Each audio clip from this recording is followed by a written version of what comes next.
Channel pay na yama wakwaba. Thank God it's Friday. Thank God it's Friday. Me jidisa wo ye pa. Mo fancha me na Friday no edru sa na chese. Niema bebre akeka si ani eneti anopay facha ya say yaba leti kakra. Free sabre kwesi se bebo no do no. We are going to do justice to issues ekoso ewo Ghana anopay me chiaw na mama wo akwaba kwan sron koso kra de wo aba CTV. Ghana's #1 no my Ghana NKOSUO and anope Obaapa Yaa Titi YT for short me ne wo ebehia ne ebedi Ghana nkomo na yare issues aye nyina betimi adwendwen ho na aboa oman no empuntu ene ti anope ba bia wo bia no me chiaw na mabisa wo se wo ho ye de me wo gidie se ahoden ewo ho me sure so se amamre no waye ye wo amamre ba kopa ye ewo my Ghana NKOSUO so anope bia ya da ya sori anope ya de achiye ya amamre I was ye ne ye de nyame ase wona wo ayasabia anase wawuda mochre no ye nche wo mo ye ho nye fe nche wo mo ene ni sika ne japade enche wo mo na mom adum ni grace and divine selection akayem enya se akayem keke na so ye wa hoden a yetimi koba ye bekọ ye nwuma so ene ti mesra no pe ba bia wo bia no bie wano na da nyame ase se rade me da wase se wa hu me kra mobo na me boni nyina achi wa ma wabufu hyew ama me so wo de me nkwa ache me de a na me da wase anope yenye ne sa na yen show appreciation to God. Mame Kai was so say we are live on Facebook. My CTV GH, my CTV GH live on Facebook. Wadaro ma join NCC na ye ne wo ani enkomo no emfaso. Say comments no ye yere ho say ye nkonya machire. Ne amode ba to so bia na ye be kan no se ne amode ato so no pepepe e de amount. Na anope ye ko weekend and it mesra wa yere ho se obepe bibi kakra e de aso botom. E say my imagine say every Friday bia e was say me bom mode na me ma osika and it star 413 hash option 5 star 413 hash option 5 Mr. Anopay ye yire ho apesika me ba cho ene me yire me ho se meche 100 million meche 10,000 Ghana cedis if it's Monday e be see a Thursday sika ni nyina na maboa no a me de ba ne no ti me pa cho ene de ne de wo yi ho free mu a e che se Monday to Thursday you will be missing out and miss out again on Friday it me pa cho ene no e star 413 hash option 5 na a jackpot e my cash flow and 1,000 Ghana cedis ebeba wallet no so we just 10 cedis for the ticket into 50 cedis 100 cedis abetimi de twa na when 1,000 Ghana cedis ye fa kwadi weekend no ye say nyame adom fuel bo aba fom ye we say niam aka no ebo no beba fom ye nyina no ye ho aha yen na enura ensuo no gugu ye Frederick Kujo ka kire ye say ensuo no ebeto eniti yenye ahweye Frederick good morning. Hello, Frederick. Hello, good morning. Me pa cha bako de. Na me adom no ye pa na wo so e. Me ho ye papa wadaro ma eno ase de wo ka ase wiam nsakire besi akwa awia bebo na nsuo so beto aka hono pepepe weekend ya ye kwom yenya den na ya hwe ho su wie don hwere be se buru aduoso mienu ahu weekend we ye ni me sai na wiam no ebesi akọ. Ano pay madan CTV ahofo nyina ano pay so ye hwe say maybe fiase se baba ya man wia no apo ifisa be ya eko ewepo manunti ehwe wiem hye na no pay na ejuma ma no be eduno edu 25 degrees Celsius eko ewiem ho no ye hwe se be kosoro akodru ema no be ya edia samien sa 33 degrees Celsius afenso so akonya ho se fiwia eko ewe and the day ni benya issue aibegugu on our eastern, central, western north region. Sounds now on our mine native fiddles, say upper east, upper west, northern savannah regions also. Akonya el horse a bit me issue a bit me a woo. A po so if it's some way akonya ports now. So to the bear of Kafra, I think so akonya el ho, Sibinya issue so I because a war a pomo. If you remove a core, suitable go pomona grad and I get Kafra.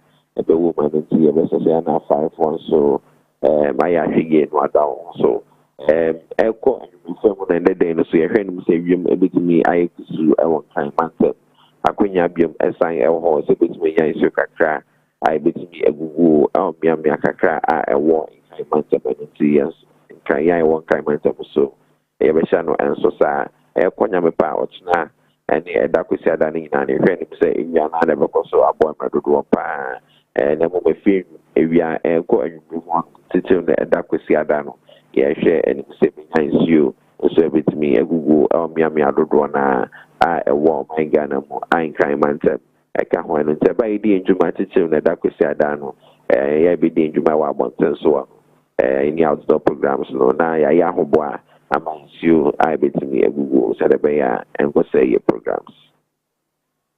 One more flat prone areas and also was set one more ye. Frederick Kotimeka. Hello, Mr. Nka. I know me bisa Nacha said, Sunny Bessia, one more moti baby, and so to a Timmy Yirino, one more so by ye kakra. Sapa Pepper, and see, as I say, friend, we say, when you're in so kakra, with me, go and see 1 hour to be and so ye a tire one, and so every actually by a corner or trigger. All right, Frederick, ma yana was say and pay say when ya da Jenny Yabon Como. Now I'm young said you must such a no be see a quaffire, papa. All right, so Frederick Kujo and I know I could come on into Wadaroma weekend here where you said you must such a no be see a quaffa and a Frederick Amaya Huno and to Wadaroma baby. I would see no or when I say yearly ritual no a bit kamwa Mr. Waya na washa wuye yam pesia ko weekend ya betiano na ensuato a yiri edianya a nipa japadia asay a nipa FM washing them quiet sremwa Ghana ha your problems na ya wanna a drawson and it's yama yani and naho na baby aye tete no yendi honi na ye ankasa na emboaye mesraw ya ye hu suban bia etoto bola go gata mu by heart chese ahunidie de ne na bonsan ho menim ne ntia enipa ti film a wo hu se film kra no wote wotimi tira na fi na twani ho ahia enso no to na yiri no because rubber de ebetimi ahya asase ase mfie petepe wo ya ne den no a empro ehye ho saa na etetenkete na wahu eniti saa practice no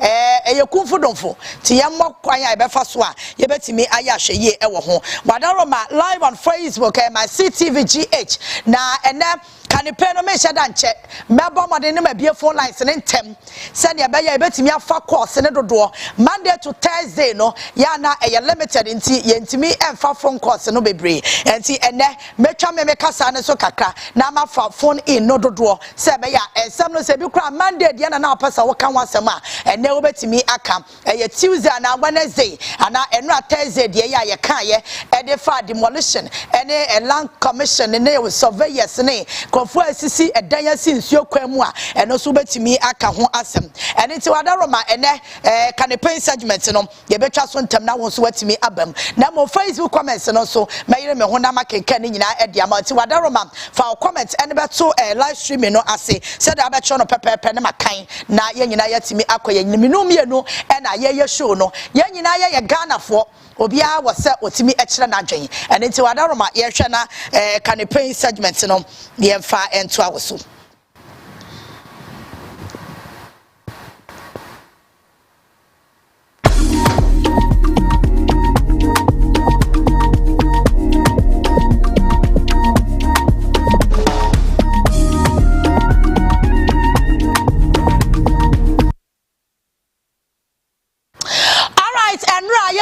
Dia kwa so ewo yoko enenti na meseme nhada enche wo kanepe no so no because niema bebre ekoso ewo Ghana wo se yema yani da ho na yesi democracy ene yede be ye adwuma ye make sure say democracy no yete ase enye se democracy akekenti no obi asore ade opabia no waye enra ye da bia mehu say 2024 abaye to wo Ghana ha no ase enho ensunsanso ne ehun yawo no enura na display na nkasa etimi ekoso na enura mabamu buye eba ne se Ghana ye kosalai ne ato abama ye se animdifo se wo monko Ghana ye mra hyebedwafie monko hyemra was here careful when it comes to those things.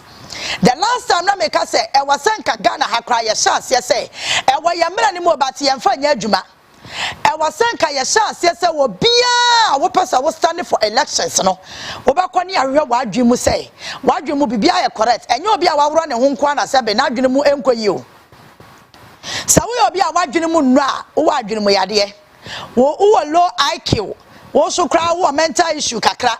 And it's a mental issue na ewo ho no enye obi a wonam abonte a wototo abo a wabo adagya nko an wabo dam ya wadam ne in categories enipa ni bi wo ho mo ne ye kwa matimi se adwene no enkoye ate enti awasa ansana nko bi be gina se ento ne so aba wo Ghana ha no ya everybody pa na adwene ma wo se bibia ya correct because nipa no na ekwohye mra ama me no mienu anya nsunsanso wo ye so enti asem na ye ka no anya agudie bi akeke se ya sori keke na ye se ye nkwohye mra da bi aniti me pa cho enra se wo ye Ghana ni na me danyame asese me member of parliament in Kahu. Na se na me MP pa eka de nra ekoso ne ho a kamani behu papa enkebeye me kra yasa me free sa constituency nim because it is assumed say obia ya beto abama na obekọ parliament bia owonyansa owonimde wako school and it's emra na yesi won kwhye womra hye bedwafie mu no wo de adwene ne common sense ebeka ho na wakoboa hye mra beboa me no mienu ya wa mra bebra ewo Ghana hanom a kwanya ya fra so a ya hye mra no kra no ye ni abrese wose ye review because ye hu se mra no ye ya na ye hye ye na so ba bia de ya kwane nya de beboa yen typical example article 71 a President Mahama so be review because nyansa bia anim se obi akọ parliament 4 years yakoto aba nipa na sa wini ni atua S gracia amano the next 4 years okwa na wasa wini ni asatua S gracia enti every 4 years bia se nipa ne te parliament ho nko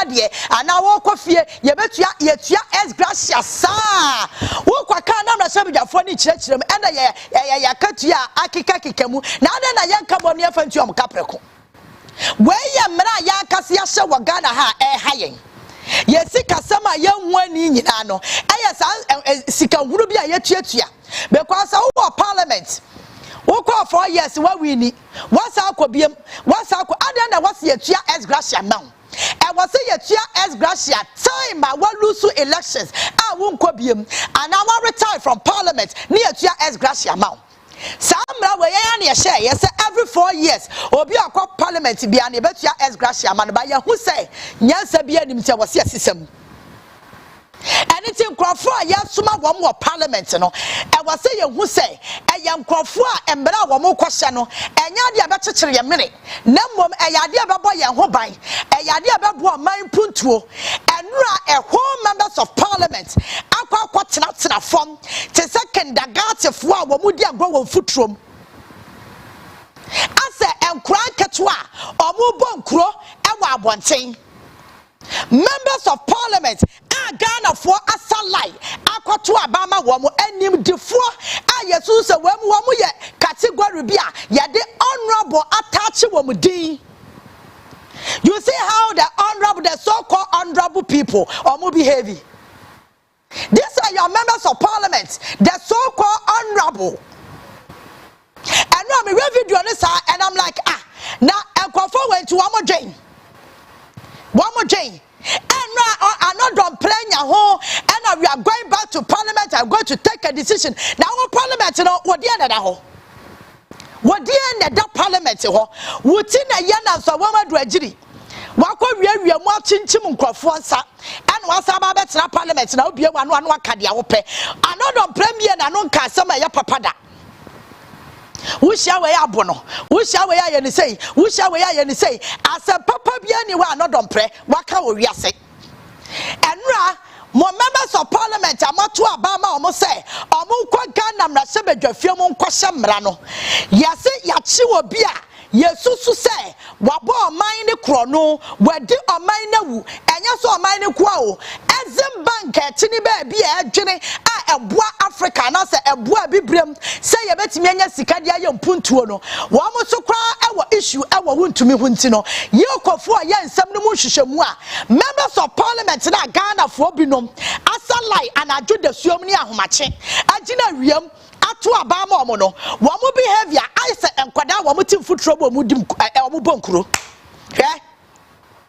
these are the kind of people wo mo ti Ghana parliament wo mo hye mrama menu mienu na wey nyasade be pa no be ye omra hye badwafie mu a ebenya sunsuaso because say wo mo IQ level no say na time dwen say yachi obi a wabu mmra so yachi obi a waye bibi a etia oman ne mmra obi a ohye mmra yaso obi abu sa mmra kro na so sa nipa ne yachi no ne ade na fa mmra kro na kwan so a mmra sebedwani ne se onte ase eti wakotena fom ebo nkuro wakotena fom e kan kwasem.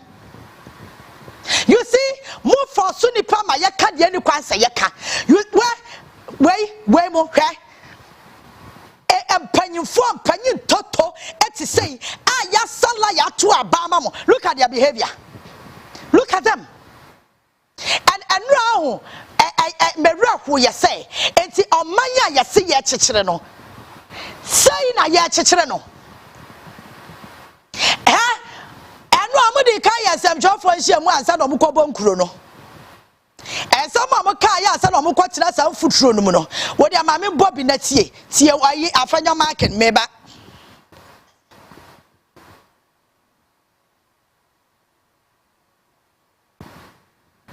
mo bia mo na yentie bi na yenya daje ne contentem Local cannot claim that the person who is being investigated. Where micro minority leader? I'm check sound on the mamina. Yet been born in Tamna Yanko. Eti Enra, Emra Sebeda for SDG workouts. Every Ghana Parliament. Never knew some quiet the Papa Bisamo Quatrafo. And will not be part of the deliberations of the floor. We are walking straight to local in solidarity with the Tutsi. We are protesting and we will not be part of the deliberations on the floor. We are walking straight to local in solidarity with our chairman that enough is enough. We expect you, the media, to accompany us. We are not going to sit in the car. We are walking. We want the whole country to know and see and witness the injustice, the exercise of discretionary power. They are doing it to the Chief Justice. They are now doing it to TV. We don't know who next. So we need to tell the government that it should rather focus on governance and stop this arrest. In any event, we are not against accountability, but accountability must be done through due process, through the rule of law, through respecting the rights of persons involved. You cannot claim that the person who is being investigated should bring 50 million worth of property before he gets paid. When you know this person with the fixed status above, you know the person as a public figure who will not run away, especially when he made himself available to police and you use wrong style to arrest him. Enough is enough. So please, media, join us as we go to the This is the mini micro minority leader. And some show Franca say Yahuna Manio. Yahuna Mane. As some full way, now some chauffeur how ho, no man nantia, the some penny toto way mochi, no macro do yoko, no macro not in a form, not yanya daji, I was here chamagana for whom Quasia Saman Crow for ye. Just I'm a gentleman, and son of a proceeding one. There's a certain guy on Facebook, you have run a coffee boat. I was as soon as possible. DCOP Abdul Razak, Monkwashan and Amon channel. I believe in you. Monchino, and no one control when the Facebook could say, a crime number for one by your coup, our Ghana Hano, or by your coup. Yay, or be quiet WhatsApp message. I could find an end for what she said, the Panasa or stage coup. Where what you are going to page. What you are your good page. Coffee boats, and then I'll delete here. Where are they screenshots in our home? And you will come and answer to that effect. More than much last year, politics in it, a dumb na mobile, a dumb and a mobile. Who bet you said you could Wagana? I could follow Tina Crom, a young Yamon with some year Jobayana, 1 year Kutiano. 1 year Kutiano. Make what you say, you who is Chamawood to me at all? You people are forcing us to say certain things.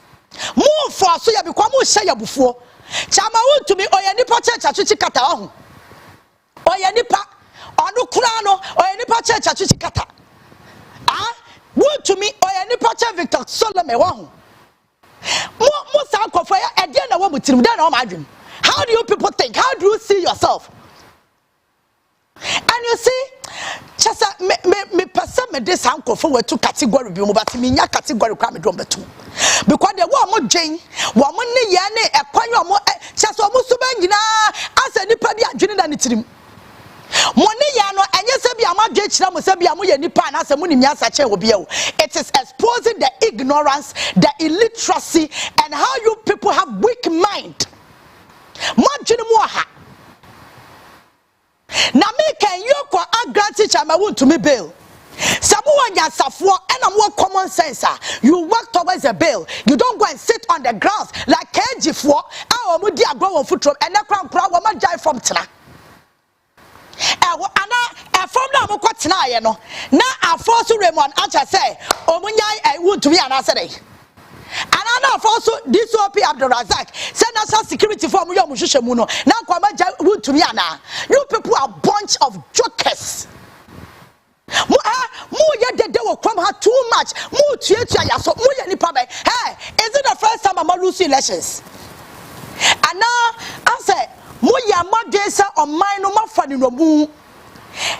These people akufado aban no I told them I'm a person a separate Kufo NPP no every akufado NPP nim and him the four no work Kufo aban mu no some fool we ya wo mu di wo mu nya bi one will say enkofo mo associate omo hu to Kufo omo di san kwa asem we they won't do it akufado e de adwene bi share NPP for no sa group of people no tirim say omo timi ko opposition da enti ade wo mu tirim dem.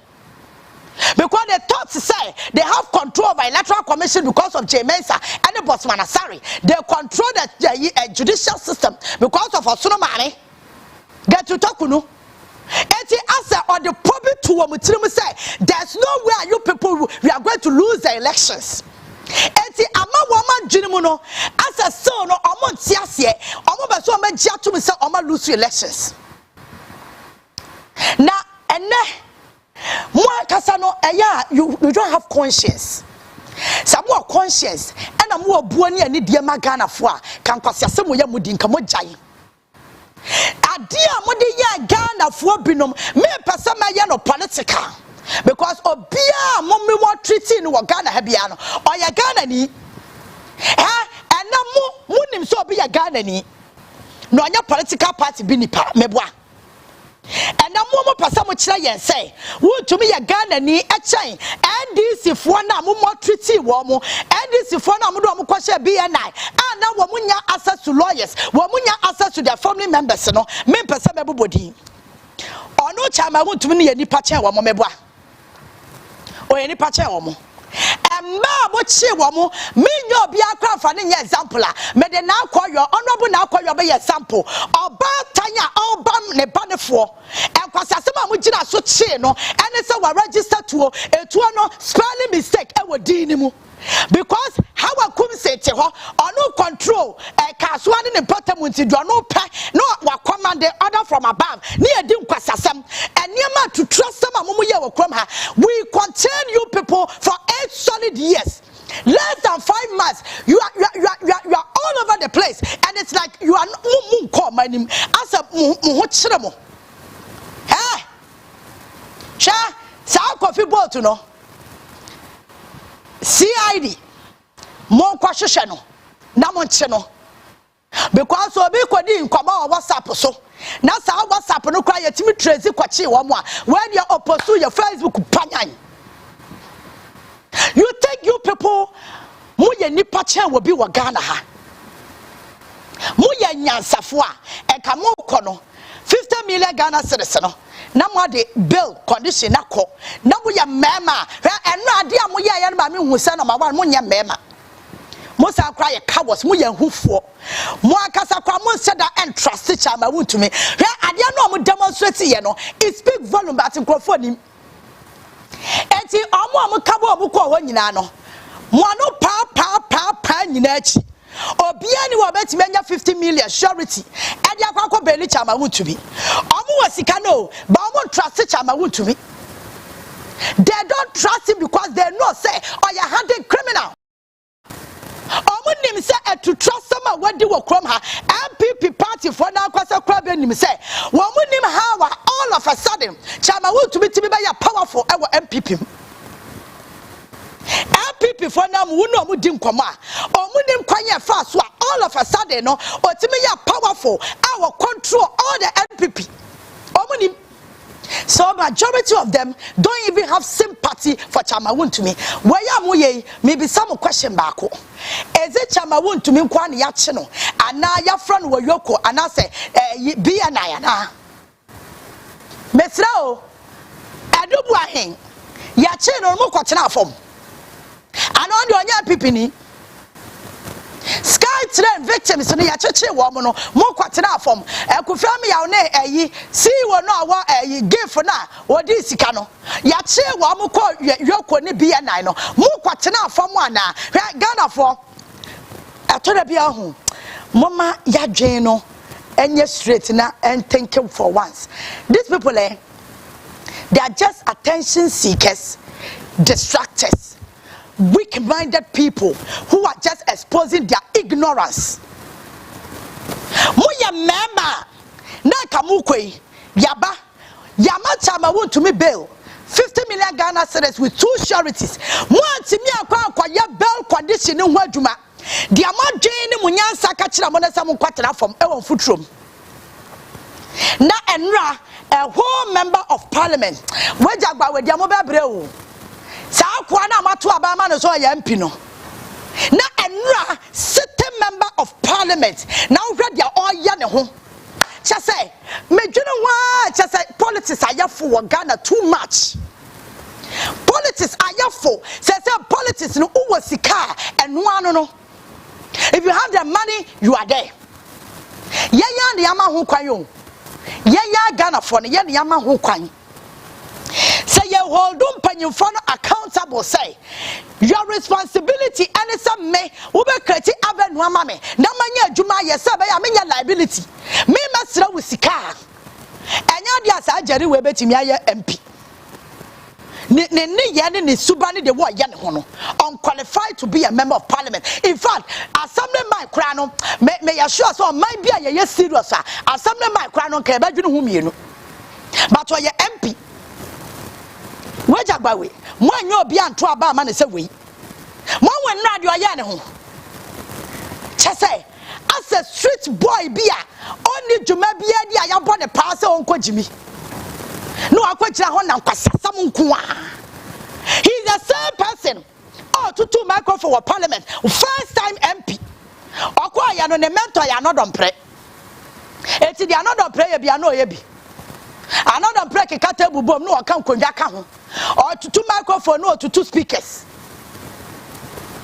and now me timi hwe nkofo ya no me hwe videos dodo na and you see adia ba kwa ya mara won say there was a certain guy a joy news reporter be any year interview also ono wa amase Obaapa sympathize you na previous day no Obaapa no nyaska eti wasaba bia mu obepeska.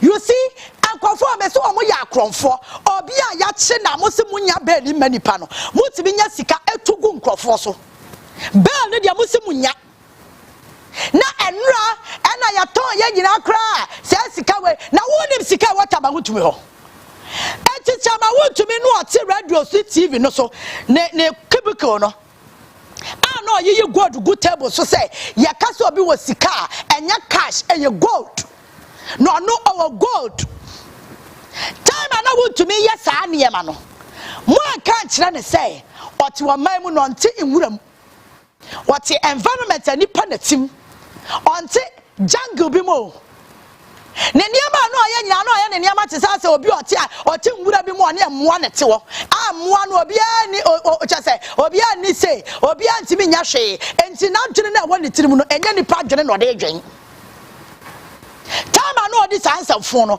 mo antuni for aka cha ne say hey emra wa krom ha o ya me say such am want to me say gold na no na ma no oyiyi no no ton gold no way tax no tua way on tua tax asmogana gold no akoton sika ni nyina na ekọ ne bottom. This is the kind of person we are talking about. Enti wo bia wo ya suma se kwahye bra na ye de mra ye adwuma na wo wasa da ne ho ebe tietia mra no so he MPP for mo share the kind of leadership mo do ombedi mo party nanim enya se begu se to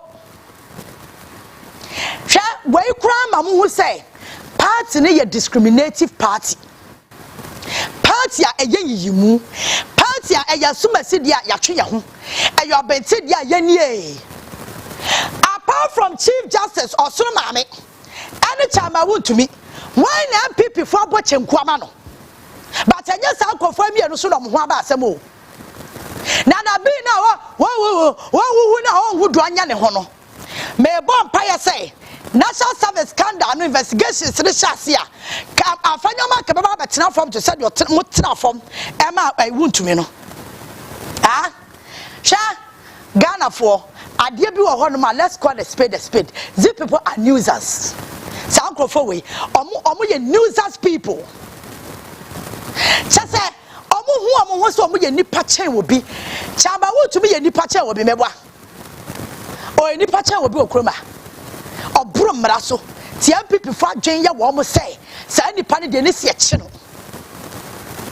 eno omo kwagina ho nyina ya ma obi aska enya me na meka o omo na omo gina wona na eka nya me na meka videos ni bi ho sa wo hwa na wo se nipa no otu opposition cross akrofo je sika na wa wia no o hudu amfa nye otuku nkrofo so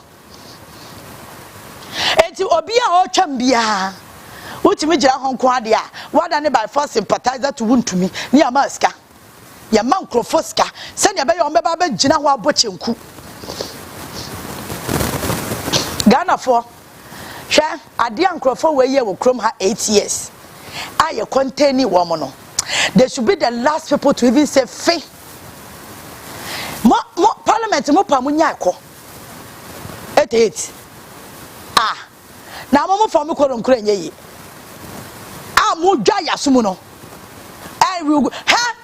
me ya sure say speaker class answer phone we onya daje ma no some mo ko parliament akoya de na da bi o chama wontumi no ya hwan who the hell is chama wontumi who is he above the law Ghana for mama yenhu ade bi ekoso okrom ha wo sameni ya che me a eka hwan na baba be ka kira me say ya titi ya chew na wo dia wo bro mra so nti ya betena fom wo ya wo hwe mi na ya chew wo ya MPP ni kura na ya chew a discriminative party obi amwa wo me na me ka kira wo adubu aye ya twe na se koba nyina party ni be na akwatena fom party ni ben na akwatena fom me pa chewo Charles Bisiu ya nche no illegal mining ya nche no why na kwatena fom a Charles Bisiu mumma mani na ho na mumma mani bie na mu se MPP party no kura mo dom no aya discriminative party wa mo ya yiyimu woni o ma fa wo ka party no but they don't recognize you eti yiro ho na die che na bo choboy kwasi a choboy sa yiro ho na bobi na ya chewa wo nko na abeko because omo wo characters bi wo party ni mu a saafo no eno mo sore ma wo mo ade na afanya ma ken eye dede e ma wuntumi. That's a big question we need to ask. Ade na afanya ma ken eye dede e ma wuntumi na onye sa dede kro na bi ma konfia me yawo ade no onye sa dede kro na bi ma sa kwai give CEO na wakọ this guy train ni sika no ade no onye the same dede ya churches bisiu no ada na afanya ma kene sa ne anodom pre no wo ma akoye dede adubu ahe ada no akoye dede na osoro maame ene wontumi de ya so gina ya mpene na enra na last week me won say ma yanketua bia ya bo mo pa mo 100 cities ene de placard sa show mo sam no mo gina kwa ne ho wo metu wo na me ka cha mo samo adwuma program aba Erika J ama nkrofo sika wam ne kwaya business no wo gira ha no waje 100 cities and the placards gira say we need a sanitized judiciary save the judiciary now gira ha na di nkwasem wo ba kwa na wo yonko no wakwaji sika na kwaya adwuma no na wo ti wase abaya ma wadwuma wo ti ha gina ha Kwa Pablo office apprenticeship program koso ukwa pebi nye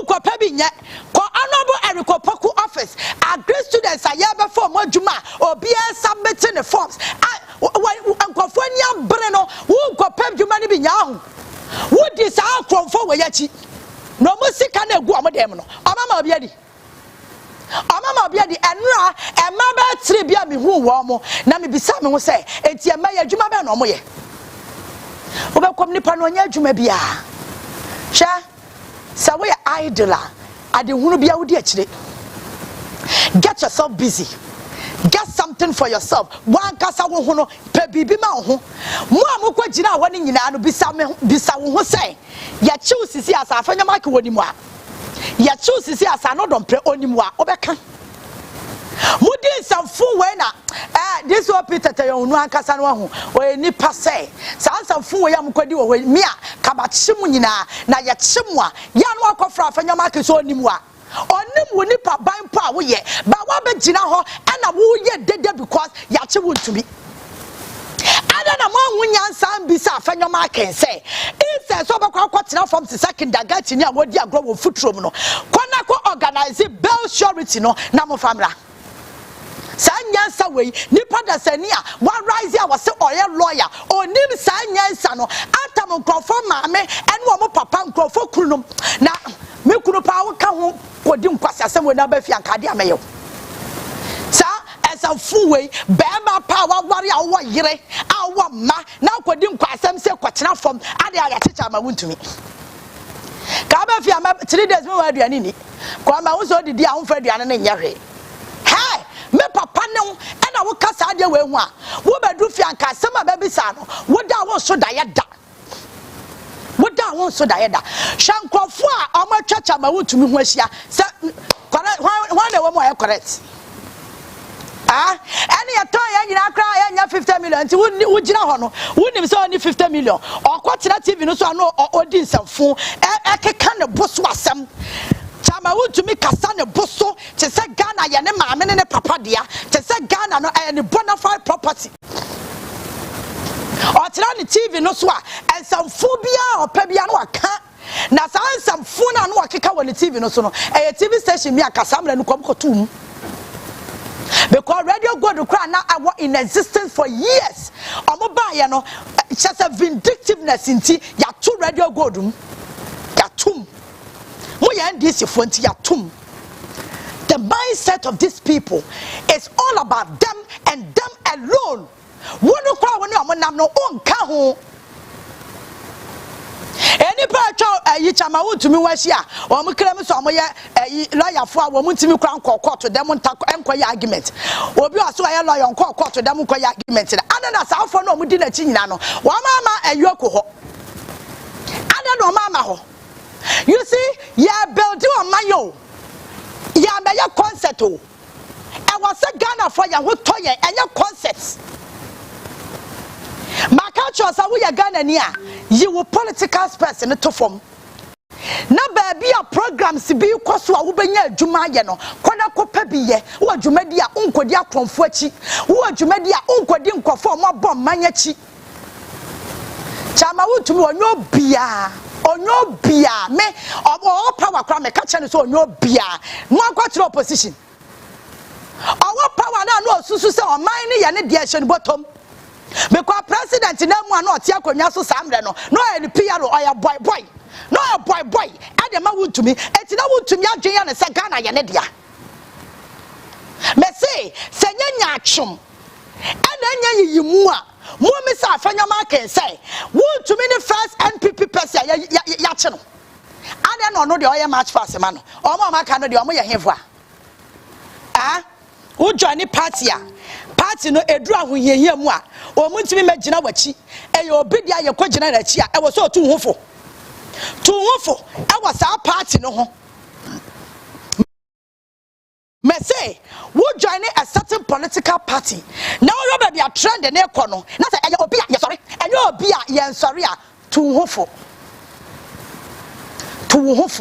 why me we a politician na madam for no na se wo kodin semone e bibia kire se wadin semone a me hamada je na ma sore se ada ya chewa na me ho abo me husunti na ba gina yoku ada ya chi minister sumasi wo ye dan ya wadi o man sika na me kura minim nyasa me yesa minim nyasa me nya ho aniti na obia aban bema wadwuma se ye no wode nokradie na ye sa adwuma no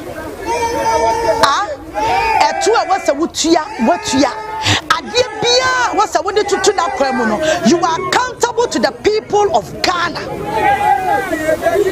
Wo kwode wo nkwa asemo enkwode wo sika kwaba wo kro no na wo ba asemo a se wadi o man sika wabo o man no kro no want to me damage a wakoso wo krom ha no mo pa mo ntira fom na mo nsu moja on cost free da ha sa forest na owura mu no wodi sika do so man nya ya dia reclaim sa asase no enia asi wa chama want to me kra ne yan wo no or the just a second ko wura forest ni mu a no the excavator bubu atu agu because na Akonta yeah, Kufado. And the bill I got to Parliament. I'm a messenger for 2 CONSUO. And here to me say, forest reservoir. Yana nanum besi. Yakato pes will be uncle muda. I'm a penny for my benny nada or be uncle Sakwa muda. I could Fado Kwa the Miracle to Parliament to say, Yama Quina Akonta Mining. Ayachama to me dear. Elko rough forest in Kotu Gold. Obiani ho ya against chama want to me say all to God na sha from the yan to ayenya na mbom forest reserve ho no na chama want to me oya dan wo ho watina se say media awudie bia ni wa me de bedu my Ghana say forest reserve na ho no me de mra ko parliament na matimi akosai no enampa okọ parliament en okonya ye en wakosai no. This is the kind of person you're talking about. One question now from eating food trauma to say kindergarten na and crank to a cry ya warm cry no more perform tana. Ya to baby sitting I'm almost sorry omu from omu to say where you from. Omu plastic chair ya cry the omu say where you konyo okotena so. E panyu to some and gwasem say ya moye. E ya mo fe. Na enra of all this drama omu wi na mo say to mo ka mo ko fie na mo kodai omu ya concert we nyina wie ye na me say won be da ho amade achi omu wie ye na mo tutu omu V8 na mo ko fie ana omu ja wontumi wo ho eti we no na ya just for public distraction. Just for public and emotional sympathy bia yankwa yana Ghana for who say yachi wuntumi oye hwan ada na mo ye wawi e mo ansakata no mo ana eno na ke bema ye hu se mo ni abere enya agro na mo bedi ye na wai de e concept ana mo koyi ye why afanya ma kene ne partners in where mo koyi concept enya de titiri bi na mo ye yo because mo wie ye no mo se hu nyansa se mo mpa wo fie nti o sa mo koda mo tu ka ekofie kodai na dia mo ye ebe sesa bibi anka sesa bibi eti samunim dia ya mamwa want to me bail condition na da ho no na mo kohwe na mo mefofele na mo nya concert ne kwasem na mo tinam kroma mu di no obi anytime mamo we don't have your time na coffee boat no sa coffee boat no me se ekwan bia so e wo se siadi mo hwe sa coffee boat na mo che no oya pipini ba wumia na ye ni DP ni profile picture our Facebook and wakotro say ye omo be ye den omo be ye cool e wo krom ha na to da bia corona yetimu na no e ya na nyame enso nipa kuma because enema nkrofo ye wo krom ha se utibia no wabisa ho se ei sa nkrofo we so abetena konwa so mfie enwotwe bosumi num ntam wa mu nkokronim bosumi numpe corona ya dia mo tena mu anya ye nyame ne ye nyina bo afa mo fa phone line into TV no so na dia ya me dane say enra omu wie ye no omu timi ye den ekofie ekwa dae nipa na ye ka ne wasem amakotena futuro mu no ne wasem amoa illegal mining activities by Akonta Mining Limited in the tunnel Nemri Forest Reserve. Sha sound document way 2025 Minerals Commission krona de be buy where they cry they say current way Minerals Commission one more kasa de be buy ana NPP abai kra no na was some come prosecute Chamawu to me enya eyi NDC abana ka was some prosecute no NPP abai na mu na your master dey say come prosecute Chamawu to me na so say one party no wa ba yo ogoro because president no no tia konwa so di party na nim no ono no control no ohyani bottom washani bottom do no pano de akufado ye eti akufado bia badwamu a panyi ti se president asama obebie na no obeka in favor of Chamawu ntumi no communicate akwa wo party nim no wo de ma na onka eti se president na otia konwa so no hu say ade Chamawu ntumi ye no eya wudi a wodi bo mine. What do you expect? Where I 3rd October 2022, me patro samre no now President Mahama wa ordane dem a ordwe ne ho. Minerals Commission Emma Ghana 40 ase say Chamawu to me any license. I odi be operate license now wa request and answer wa call for no and so pending ya approving man no anything only who quite say okosa Nemri Forest Reserve nim ekwa to good it is a Chamawu to me be catch Ghana for say no license e Minerals Commission no be man license the same Minerals Commission no and no the document by 2022 na me ni ana me say the president one and all power Akufo-Addo the direct beneficiary of Galamsey the illegal activities of Chamawu to me eti wadane PRO and no different no Minerals Commission this document in about 2022 no na NDC and President Mahama na wa bem se mo ya nyasafo a mo akasa kwa mo be hu se akwa no wadi o man na wu na se mo selfish interest minima dia Chamawu ntumi ayama afanyama can dey between the two of them yes obi ye bibi ma wa wo so adru ba bia you reciprocate ai etie bia obomode na dia Chamawu ntumi yama no wa show appreciation eti wa kwotena fom NPP party na mu na da wono kra bisa se party na nkasa members no wuntumi da no yema wo omo ma twa ni wa ade papa be no ayama wo ade papa be and why am why na watimi ama nipa na de ne ho why na wama nipa no watimi anya ono akasa ne source of income on rely on Chamawu ntumi so ya sa wo bu obi wo wiase a wo bu nipa ne ma ne independent on rely on so biem na yesi wo bu obi na beje 1000 beje 2000 beje 5000 enya moa ya moa nipa sa wo pesa wo be bu obi a wo when the panel settle the panel down and make sure say the panel one kasa timi finance ne ho na wo to ya man krofo enti afanya market no wanya bibia free ne illegal mining na okoye ye ni mu a obetena fom afanya market na nya bibi free illegal mining na okoye ni mu a obetena fom ti say ka engineer odi agro won futuro mpanyin toto ti say you call yourself where munyi na agwa say yi sa word honorable title no e was say yi free mu din so because mun deserve obi oyo ni mo nyamfo bu ne ho o wonyansa na dwene mu do onye sa nkwase asem ya muye onye sa de wo ya muye na yoko se a institution Ghana for e was say shase ne drive bibi I was here as state institutions by your majuma irrespective of political color. Because enka yoko samre no enye se Akufo-Addo and no control system. What corrupting all the system. What politicizing all the system. I was saying yoko kwa echiwu to me 2022. Now ya yoko for responsibility say enka wama Chamawu to me 2022. Minerals Commission and the documents by say only licenses. But some institutions no do na ya politicizing no enti omuntimi mfafa ahode nya adwuma enti obi de bone a e wase bone ne da hwa na ne party free power ansa na bone no ya revisit enti bone a wuntumi adi enipa akumwam no akumwam mo ko afre ne ye che no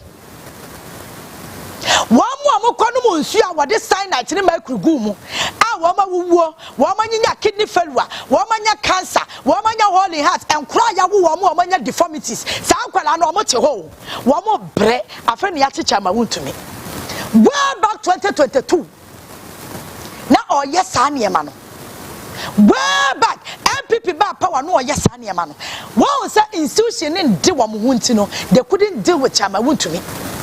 It will be the body no a politician. Bonnie never da the party a co-position. Yanchiro Maisa. Yanchiro Maisa.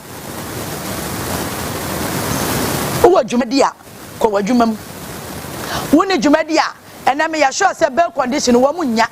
To a massa quaquatra, and run a bomb person in Sion top. Around a bomb price, minimara MSN, name call Rain House Chapel. Now, me start me deal a mayina anointing service now. Prophet Eric Boy, who which you quayana. Me bomb paya anointing about me bomb paya. And so better Bruma and one customer with some would pass them. What can say? Da. Ya me yawa makuma muni say. Forest reserve na ya say no. Ya beden ya reclaim. Ya beden ya nyane said ya. Where Eastern Regional, one with the Yayaho, Akufu du Kurum. Where quite the main road on the home, Kumasa Kwaso and Yinam. I can't say, Mammy cried the sample.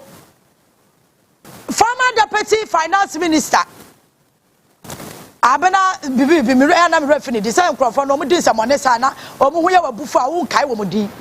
Ne constituency no. Where you Kumase Accra highway, where would your Maya? Now, where you Quachini Pano, this out Bonena. Now, be our friend and what's a member of parliament. No, I got now from Siachini Pano. Bisa won't say, Sikadu was saying, you may hear son assassin way, I saw by yet to send your nets yada. And I have for more for Mamma was up for him, Bremusiono. More from Mamma was up for him. What about what's up for him and ye because I done the team pampa and your team pampa no quampo poison mercury ni cyanide ni lead ya hwe gumuno e ya poison ya no an say na me hwe wo ma sisi apata sisi efie o e wo wura mu ho forest mu ho e no mu di nsamone o mu dwiri edayi enua ni nyina togu mo fa phone line nto so ne yanko enkofo ahụ wo mo yankofo kuo bi a wanso wakoma mu abeka de ani kwanse woka enrade a mo ye no e ka ne ma mienu pe mo nya mmemma mo se mo ye hufo papa mo ye cowards de mutimi opte for ene se yankotena fom ne anya dede mo ye mmemma yi na ka mo bai bail condition with a surety na mo dia ba ya no yaba na ye be baili wuntumi na ka mo baili no ni a wo sa mo mema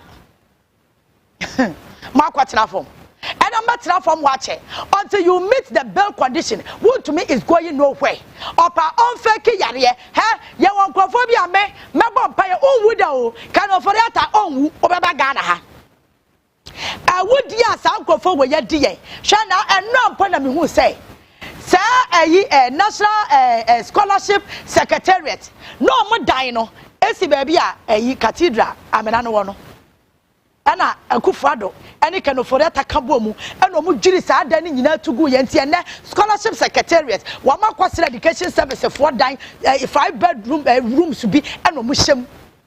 Why enya wudi enya dam nipa bain no one a right conscience a edanya yesi wa ye de ye adwuma o se media me bebu agu asi asore dan abrasa asenya na wo krom ha abubu judges danya to agu why mu some confo when this bunch of people and ya do on my show mo say fie nwotwe nya saba akokwa ni omutirim abubu danya to agu ade ambesi asore dan atu amena ejamena no hokọ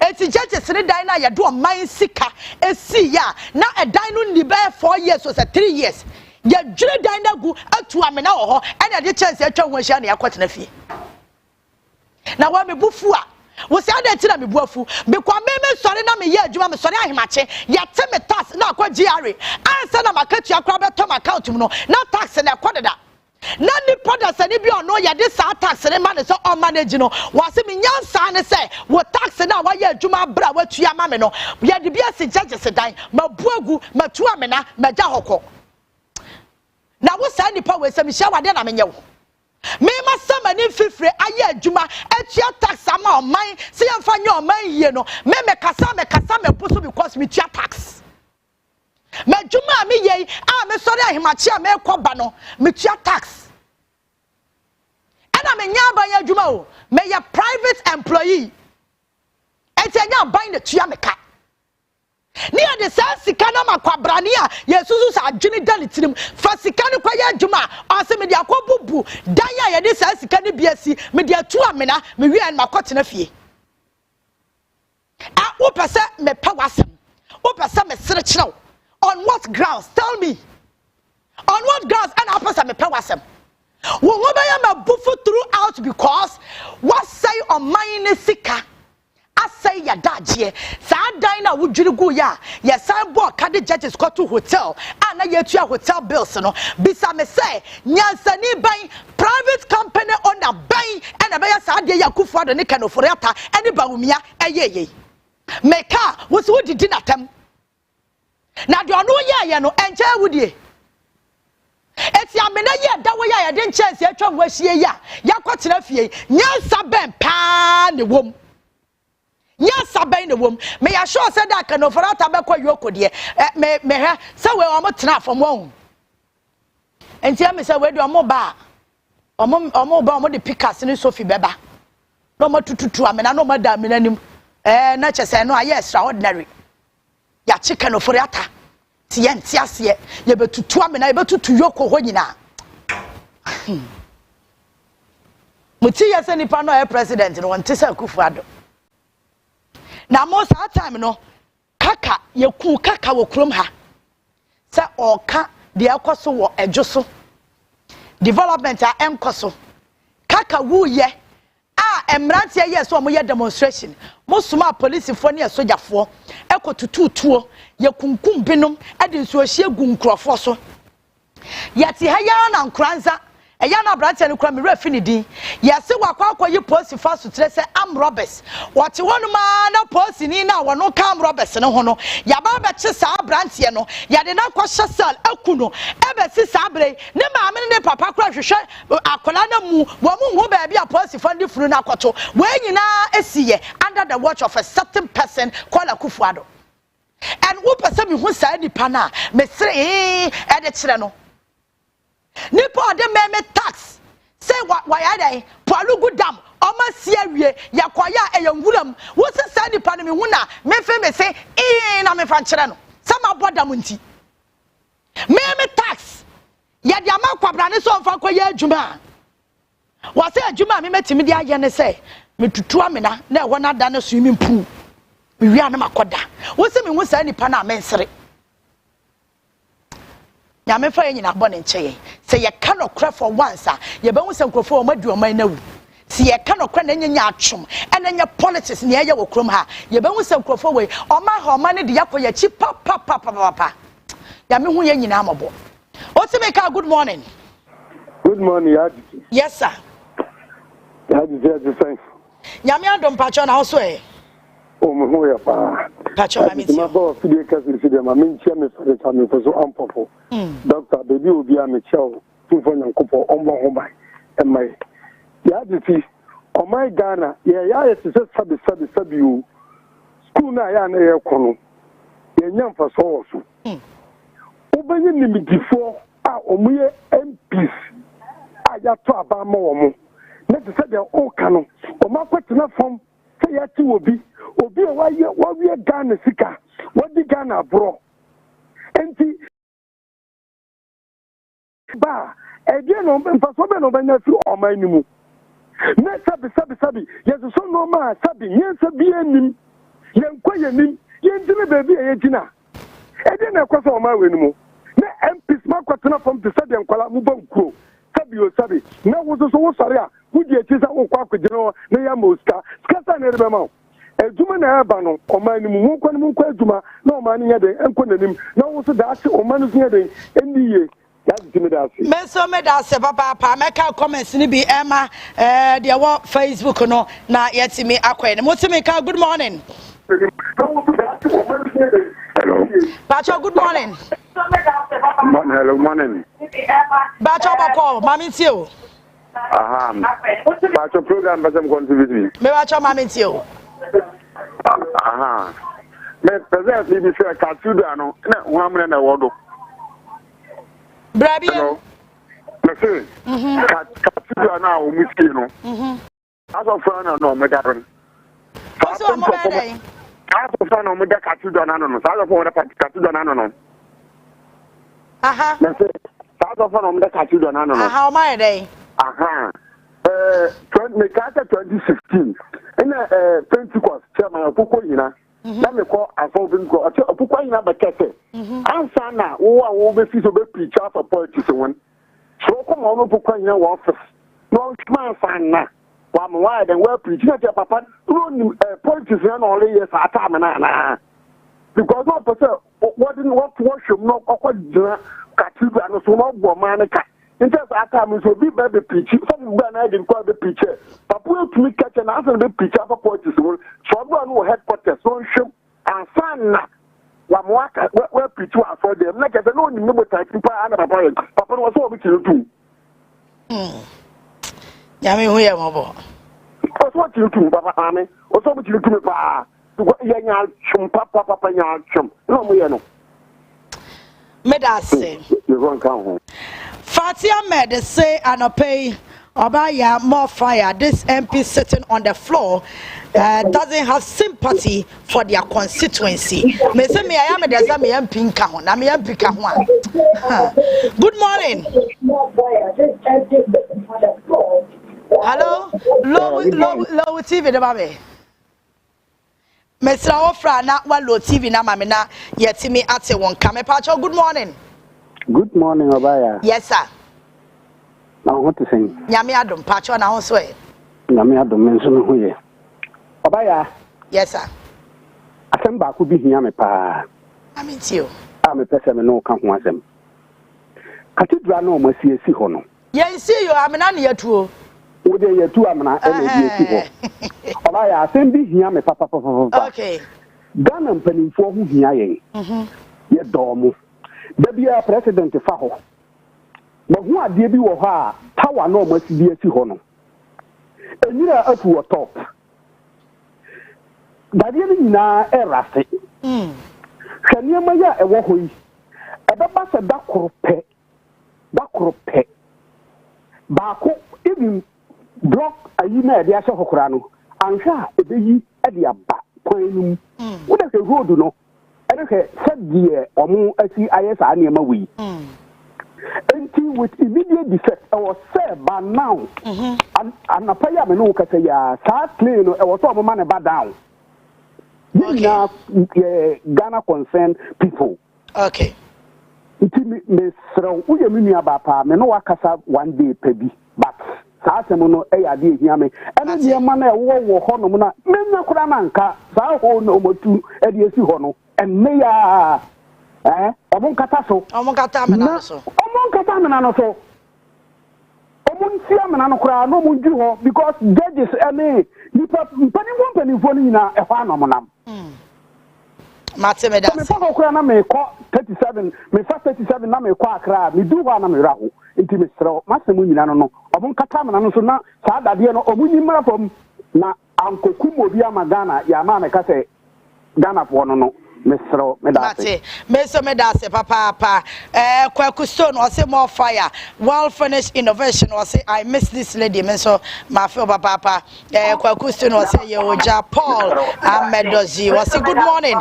Ya, and pay Ayuko. Good morning. Good morning. Yes, sir. Good morning. Pacho Mamitio. Pacho, Madam Peter. Pacho Mamitio. Pacho, I sent back open and then I come. Masem say you funa ankasa I wo sa MPP fo so wo mama ene wo papa tasa o mo se bon sache Jimu for the work of my bed, Ghana. Women in close or Mutana. The bomb boys and show crackers saving to a good they being in some for who is that. No, okay, inquiry, in yes, at home. Women but women in power also Mutagana a bonkopra, named Qualabra Copro. When we Jimmy Papa. Me so me da se papa Emmanuel Tete see you are too brave and a warrior for Mother Ghana. God bless you ya. Me so me da se Nyame Shraw. Fatia Medo say wicked armed robbers in courts defending crimes happening was it MPP for the 42 years opposition now. Me ba cho good morning. Morning. Yes madam. Pacho, you have to pick me from Madina. Pacho mamitio. Me pacho. The MPC call your constituency, then some customer 4 years. Almost some to Obama way more, some of somebody Muswana.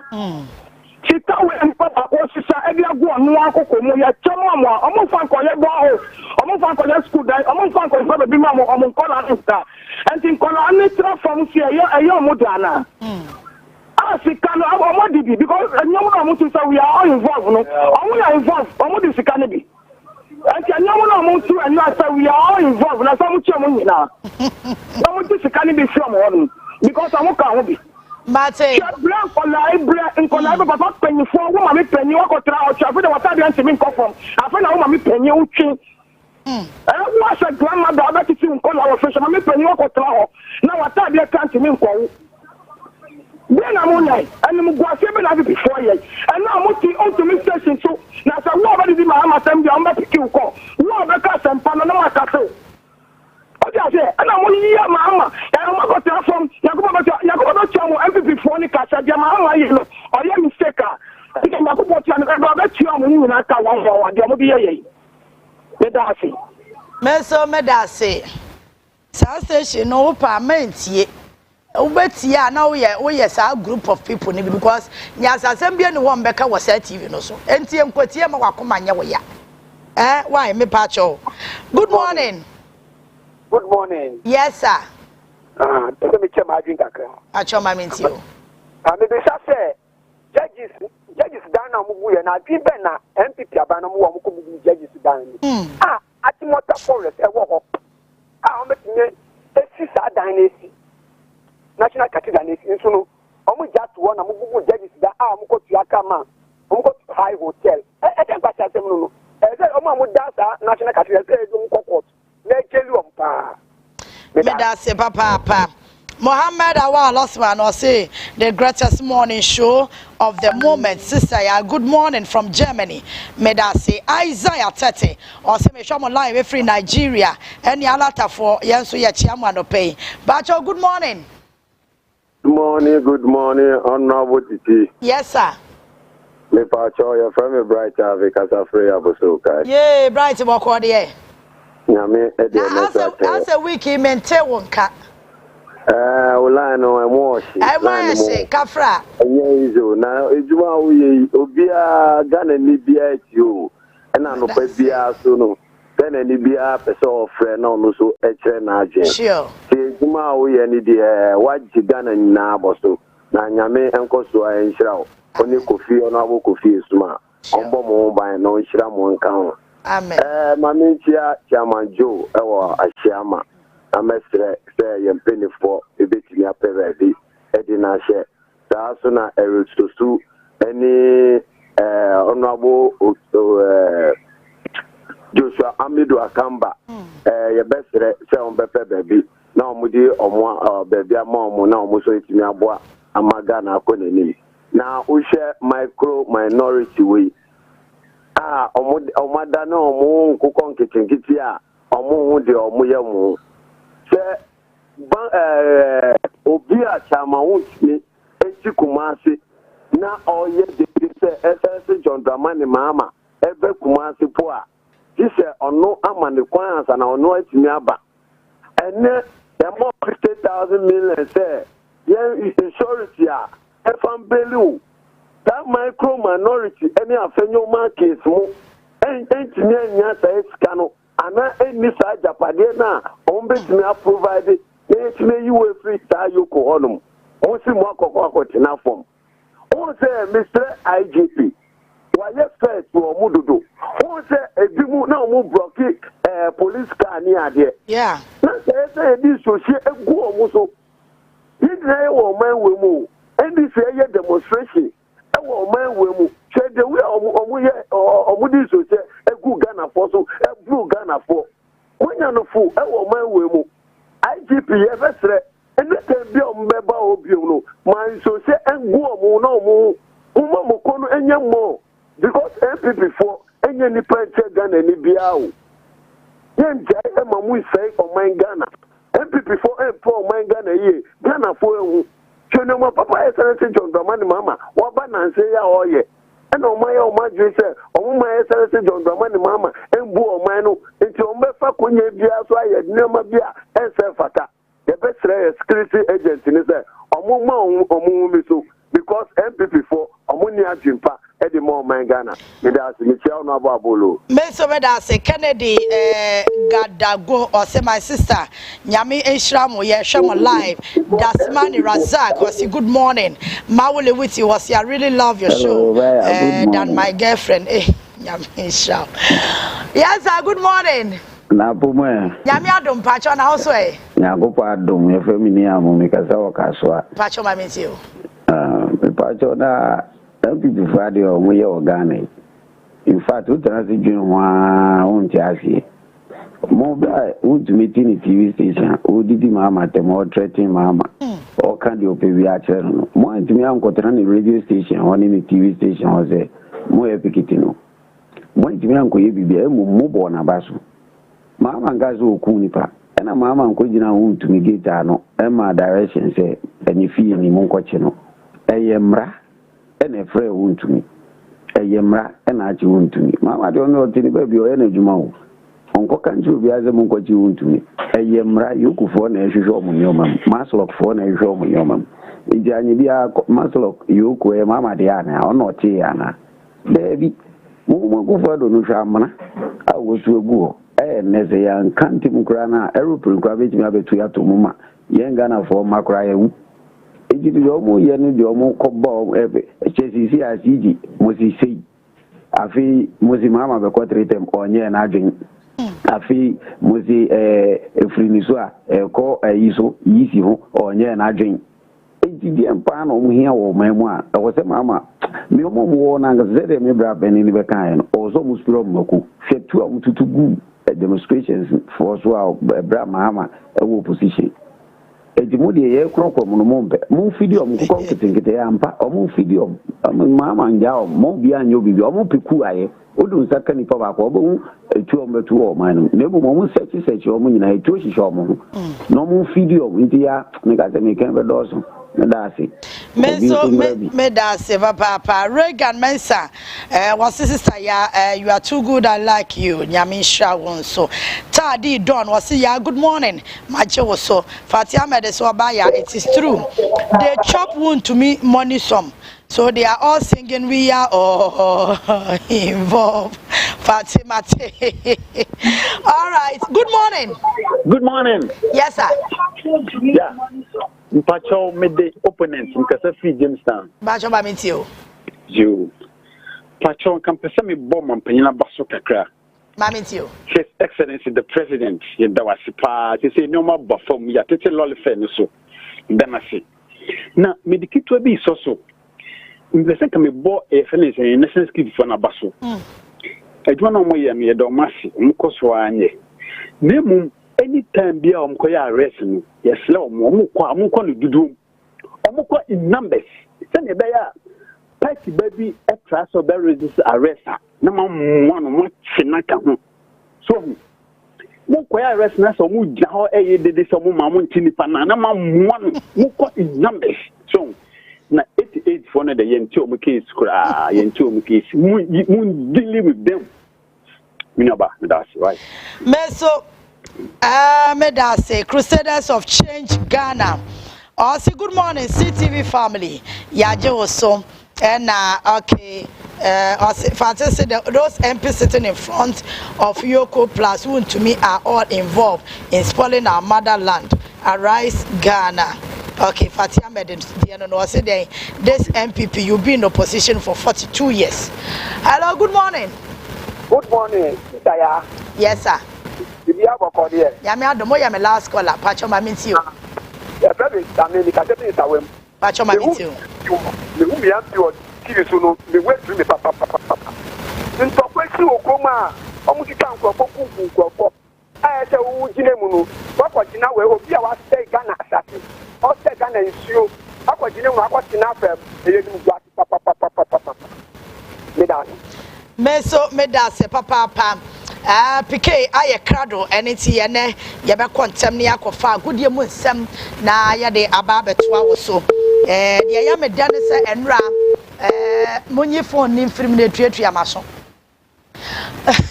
enra mu wie no mu kofie kwadai enti me ba ya ma mo fa call ni biem munyi mfirim na ye intimate aso.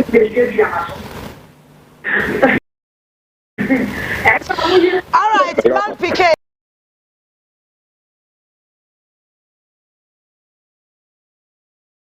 Aya Crado. Other funny what for last caller.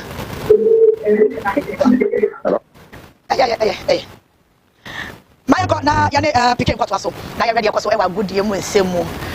Me ye sure say ade achi sebra wa moyere mo anya hoden o.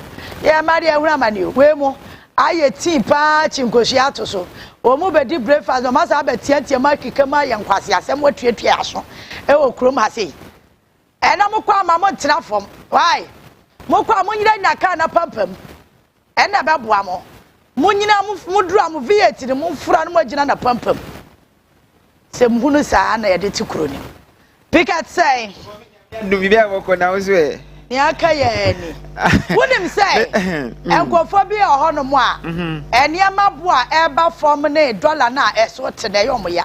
But and as a womp money, you know, just a general woman, Enkofo, and any pabe. Money, I was Obiako pursue of Facebook say, hey, dollar. Hi. Just I mean, who cried Jimmy? But it is as a mono, a minor, and Yamamo, Guni, I won't try, I won't pet. Obaapa enra wo hon ma me bisa masem bi na medwon sa na me nhye da nwu hu sa ya bo bisa me na medwon se obisa me se when the last time me nyiye no me anka me start say me ye medwuma kaka me say amaten refer so da na nga se ma we de me hu bi da no kwani me hu bi da se be ka say ye ti refer so from our failure to tell 720 cedi na ye just 17 cedi say ya take 3 cedi 15%. Eyo bi ya keke se ne ma bo iti we mpe we NPP for any ajiwo social media say omakwa check we internet dollar no ko 11 cedi to woni ade ba kwa so mu hu ni say ade ba kwa so mu so omo ye den ade omo ntime for 8 years anye no His Excellency John Dramani Mahama 85 months edi aye that's one thing and aye record forever amba omo ntime 8 years o omo ntime for anye exactly na His Excellency John Dramani Mahama the no call back to every 50 Ghana krana. I don't want to for 8 years and year no. Your mama 85 months. No, on my assumption did. Afena me who the true character of these people. Once I go for MPP no different. Oh yeah. That MPP current yet way. Or ya wo chire ya no money je. Na me ya dia e no pe. Me who say me who video no. So omo tete me say I dey omo ye keju nkwala na because keju for no go school like na ground now from class o majai me onim me diomo yapa because anka nipa mpo ye member of parliament mpo dia anka in a way no e quite justifiable but obi onye MP no mo kwa ko tena from say an institution of the state eye adwuma nti makwa ko tena from say no this is some it's so bad. And me papa woman called Befia and come between and da.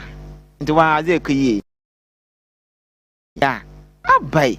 So, common sense, who be sound as our question or quatrani pass over soon because Nippon in your member of parliament.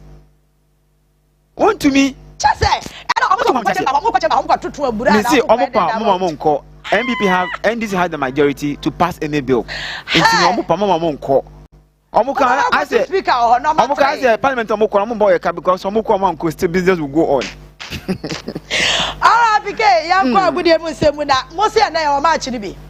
In Division 1. Division 1. Ochana, I'm saying,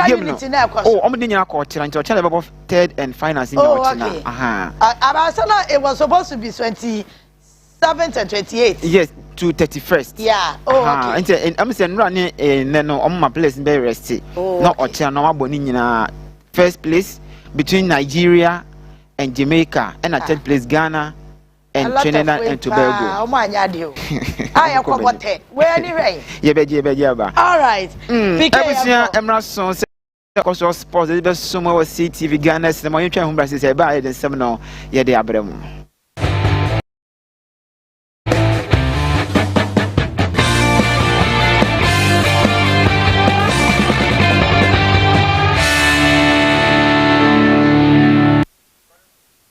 Enfi boxing na African Youth Championship EKOSUO ewo Oman Guinea Conakry na Ghana branch men so mokwa bo Muhammadu bia eji gold Desmond Papo eji gold ewo 75 kg sanso na Matthias Ashite ono 51 kg no ono so bo Muhammadu eji gold na George Dowuna enso bantamweight 54 kg ono so eji gold edi Ghana na omo eba Ghana na enra ono ko piemu ewo Ghana Olympic Committee makati omo de medals omo die no ekoma president of that Ghana Olympic Committee ano lawyer Richard Akokavi na Akokavi nkase mu no chom se ade omaye no eyenkunme kese pa ena mo de oman Ghana mu memo mutimu enyo mu de nemu esanse edwuma ne kese pa wo manim a ewo so omo ekobo ede ema oman Ghana.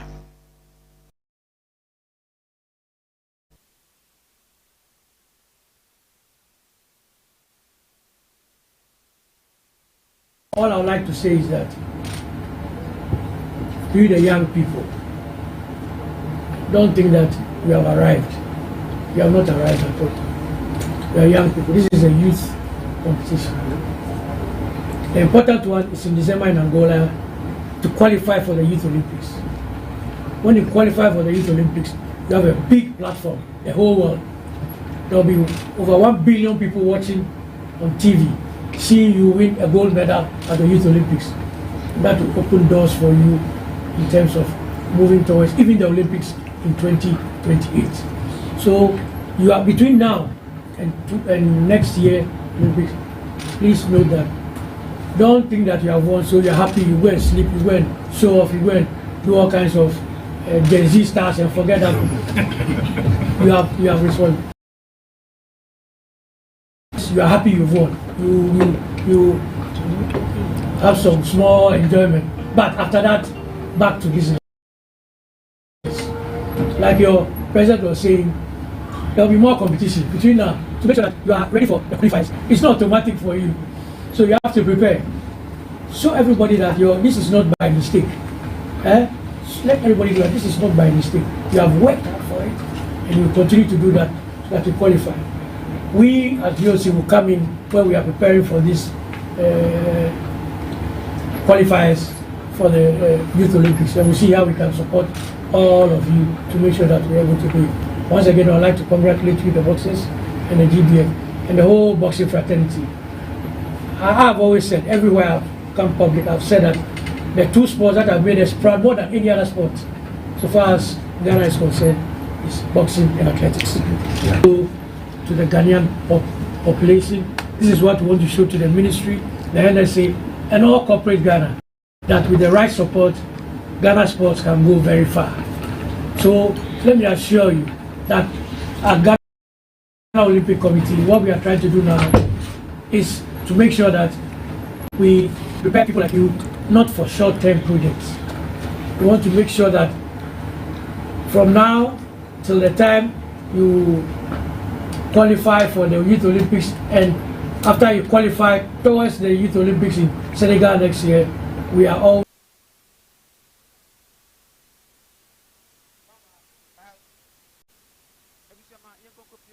Ghana Premier League. Nyame ya do ma match day 33 3 ebetimi abaso na sa games we anobe die pa kuma se Asante Kotoko omuni media ma ene bebo e wo Baba Yara Sports Stadium e win for Kotoko HSA league no person omudie no chances no ebe very high na Karim Zito Abdul or coach Emma kuma se Asante Kotoko say stand the game no e wo se kwibia so omudi nkunim emfama omo fans no Karim Zito ni semnie the normal win, because if this is supposed to be our last game, we should make them happy before we leave. So nothing but winning deserve to be given to them and nothing else. I used to respect or put importance to my large man before competitions. I remember when I was with FC, I played against Mediama, and exactly how I planned to play against the team in Africa were exactly the system I played, and then I succeeded. So without any, when we went to the FA Cup, we won. So I like last matches before competition. I like preparing very well to see how my boys will be faring, because after the training, you put your hands together and see whether they are going by your system or by your philosophy. I know they will come all out. I know Mediama. I know the quality they are having, even though the moment doesn't favor them. But I know they have good players, good sense of judgment, and the way it comes to consistency, I think Mediama also stand tall. They try to keep their players, so when you see them play, you will just enjoy it. If Telsius do that, the match will be very, very fine and then very competitive.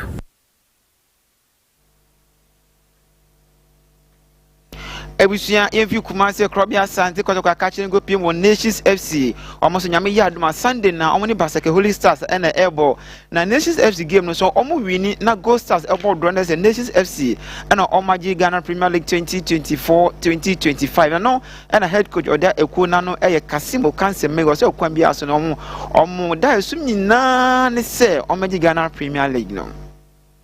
It's a difficult game, but inshallah, we go and collect the 3 points.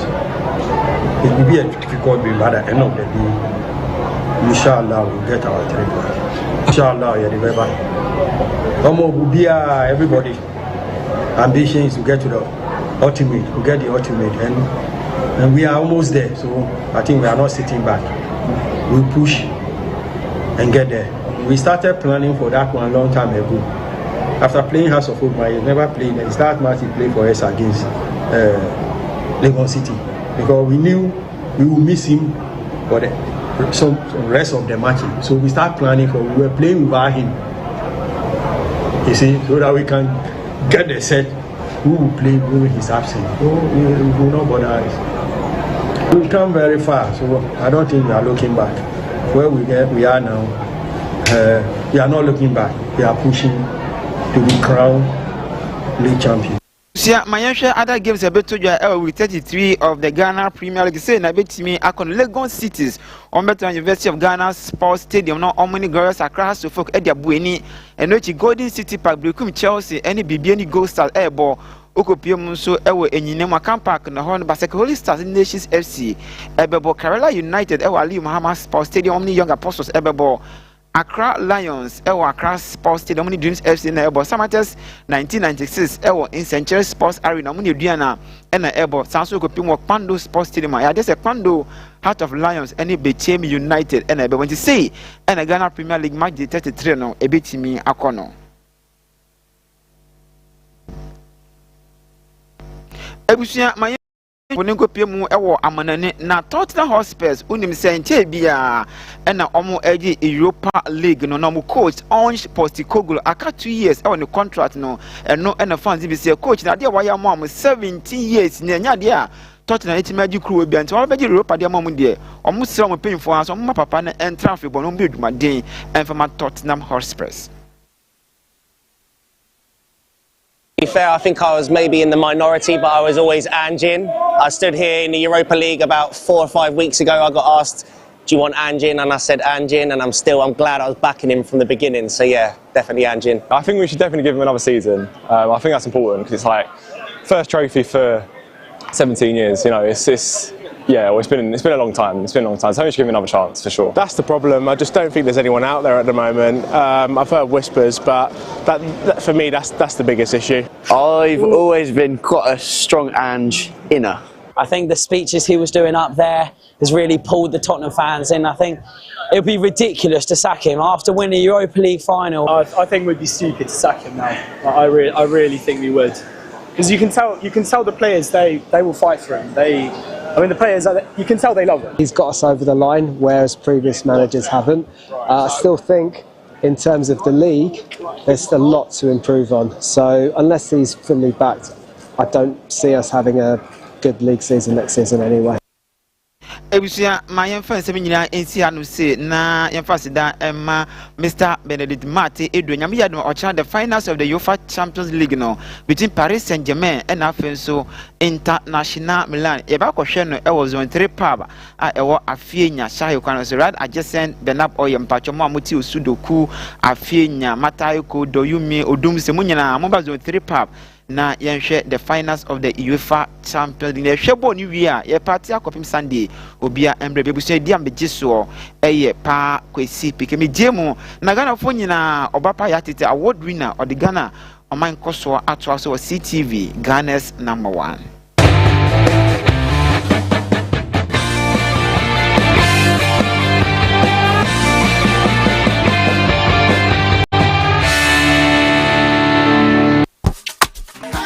TV, I ask high sense. 2032, me check it home. I copy na Kesium 110-inch display. And now your laser TV lineup. Every 100, I copy 150 inches. Screen size out pebia. High sense will be the mount. High sense TV. Oh yeah, ni feni freewa. Fan kasa. Ya ni say tia come. High sense TV. Oshana panya da from pra ubehu. I was seamless connectivity, Bluetooth, HDMI, RCA, ni nyina bi wom. Hisense Smart TV, am browser, for streaming, photo Hisense TV. You about 5 years manufacturer defect warranty. And 28th May, coming 8th June. And your Hisense television promo. Ya tete so mamu say who and you boom. Hisense. Everyday prices for everyday people. Rise and shine, it's another day to stay on point. Toast is Friday, it's still on point. Watch is Friday all day long. Still on point, yes, it's still on point. It's still on point. Watch is Friday, it's still on point. For your bread, it's creamy. For your toast, it's still on point. It's yummy, delicious. It's still on point. Still on point, yes, it's still on point. It's still on point. Still on point, yes, it's still on point. It's still on point. For your toast, it's still on point. It's still on point. Fortune spread, it's yummy, delicious. It's still on point. Fortune spread, delicious, creamy, and always on point. This advert is FDA approved. Alive so. Just like how water refreshes you on a hot sunny day, it takes a refreshing bath with Alive soap to feel its pleasant fragrances. The soap I want and need at the end of every day, leaving you with soft, smooth, and fresh-looking skin. You make me feel alive, you really brighten my day. Available in lemon, coconut, rose, and aloe vera fragrance. Alive soap. Feel fresh, feel alive.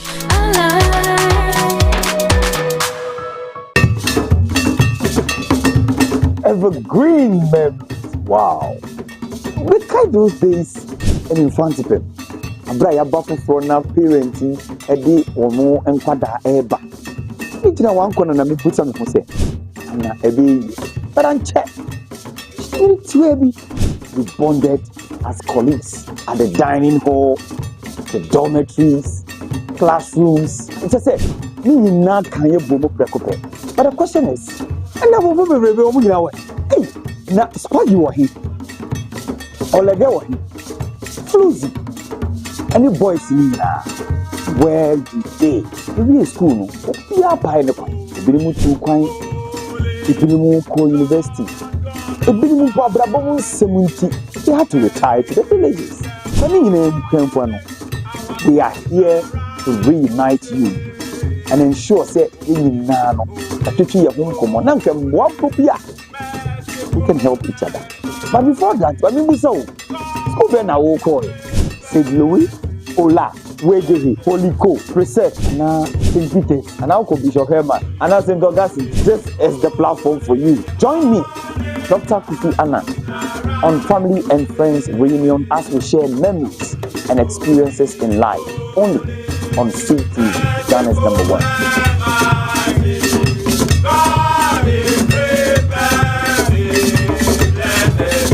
CTV, Ghana's #1.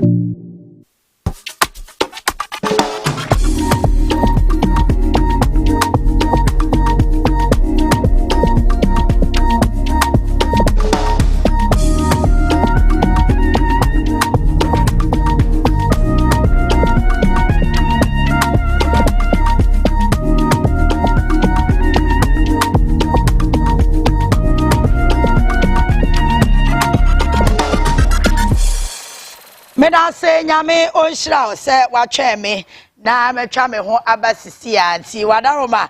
We are so live on Facebook and my CTV GH, my CTV GH wadaroma aba like your page follow yen anytime be a CTV ebeba live ubenya notification na won so watimi e de wadwen kire aba be ka ho ne yakenka ne kama e de amount ene ye won komo bebre ayebedi ene tie kwan bi aso no enkosi se no ndu bebo no ne aye ne nyina so e de amama Sawood Kumase Bantema. Or say the second coming of JDM is nothing but disaster and a curse to Ghana's democracy. Or no so ne de no. George Amankwa e champon. Or say Sawood Kumase Bantema, you have problem pa. Richard Aida or so will politics allow some of you to use your brain, dear? Hey, boy, yeah, boy. Ghana. George Kofi or say I'm happy the mini micro minority is not going to parliament. We don't need them again. Okay. Ono so ne de no ya kwaya nim nyina na make kan messages no e de ama se ne be ya minja bi entum na mo ma me kai wo se ye da so agina mu ene no ya 100 million na ye chempa cho smith e kosen se ne be ya ja obia obedi jackpot tibi no ono so e betimi enya bi adie na che eno no. All right. Yanko ahoma no so na yanko di enkomo bi Emra, Smith, young quay.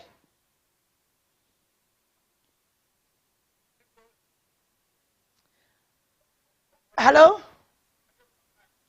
Hello? All right, more shall not more connect back and far and mammy, na young cotwasso. All right, Odi at saying, Yamiadum. Or more cotton out from Nadia sign or more die and yes, I'm sorry. Yeah. No. Okay. Also, Koda is a waba. Nyamiadum, a departure, ya sabe bio. Medimecha naba. Okay. My symmetry on the bottom of the aba. Says a me one chiller with ya. Make us each. My son coca kama. This is a dafombo. Ate.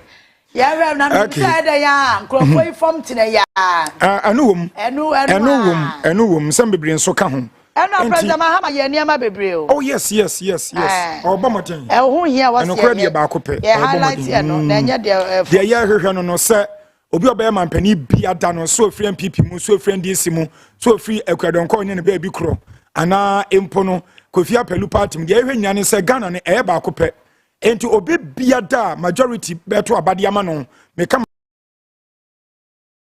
do obaji atum se opani woni ye hunu se wo sana fata se wo ba bedi anim no e wo se won so se to abane ma wo a de sana fata ana wo se wo ye ede ma yen eno nti wo ya ye kan ewura Dwontromani Mahama wo ba yen bosom be se enum nie wo ye nneoma oguso a wo ye bi mampani tata na nato wo body free SHS e bai wɔno nso bɛyɛ ne fam deɛ wɔkɔi mampenda da akofo wɔno nso so ɛbɛyɛ ne fam deɛ wɔno nso so ɛkɔi sanso mampenda da Tamils wɔbɛyɛ ne fam deɛ mampenda tata hwan krampo JJ Rollins yɛnya ne baabi kɔ wɔno nso ɛba yɛ no wɔametena hɔ wɔyɛ ne fam deɛ no nte no wobi biata yɛbɛto aba ɛde ama wo yɛbɛgye watom sɛ wona di anim no what we are expecting from you ne sɛ wobɛyɛ nneɔma a ɛbɛma yɛ ne yɛ ho atɔ yɛ ni asan ka sɛ ɛne waban no monto aso eto aba ya yɛna mampani mahama ase ebiso aba yɛ die sidi ɛne dɔle wayɛ kura no ɛkyɛ sɛ ampa sɛ wa show bibi ɛkyɛ sɛ ampa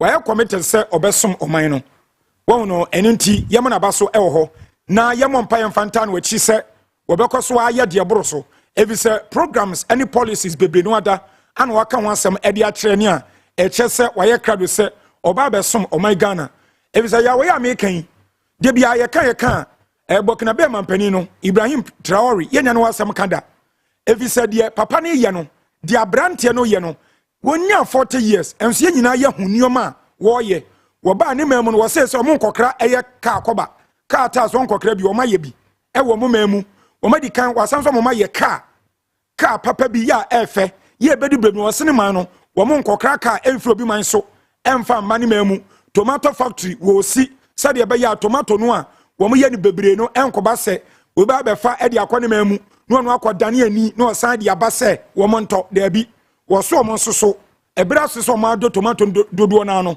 ɛne ɔmo bɛsi factory kama na ɔmo adane ani ayɛ ne kama na ɔmo package ne kama na ɔmo de ama ɔmo nso mpɛ sɛ ɔmo tɔ ɛbɛ mo man ne sika these are the things a yɛhwehwɛ sɛ obi bia dɔ ɔbɛba sɛ mampani wɔ Ghana ha no wɔno nso saa na montuo wei wɔ follow suit wɔno nso follow ebisi nya yɛ bibifoɔ wɔn yɛ kan kora yɛ mpanifo de die so yi ebinom kora nyini kyɛ no nanso so hwɛ de abrante wɔyɛ wa demonstrate bibia me hu ne sɛ wɔyɛ abrante a adwen papa wɔ ne tirim wɔyɛ abrante a Burkina Faso man no wɔwɔ dɔ ɛwɔ saa ɔman no ho ɛno ntiti nneɛma wɔyɛ no me hu ne sɛ yɛn nso so yɛn mpanifo akɔm wɔ bibre mamu so ɔmo so yɛ saa ɛbɛboa nam gidi sɛ saa kwan aso no ana yɛma mpani owura Dramani Mahama wɔn nso so wɔnam yi eti yɛmfa mpp sɛm to nkyɛn yɛmfa ndc sɛm to nkyɛn wɔ mine first Ghana first sɛ Ghana tu mpɔne a ɛka yɛ nyinaa hɛ yɛte sidi so yi MPP ni ntimi ɛka sɛ mɛdeɛ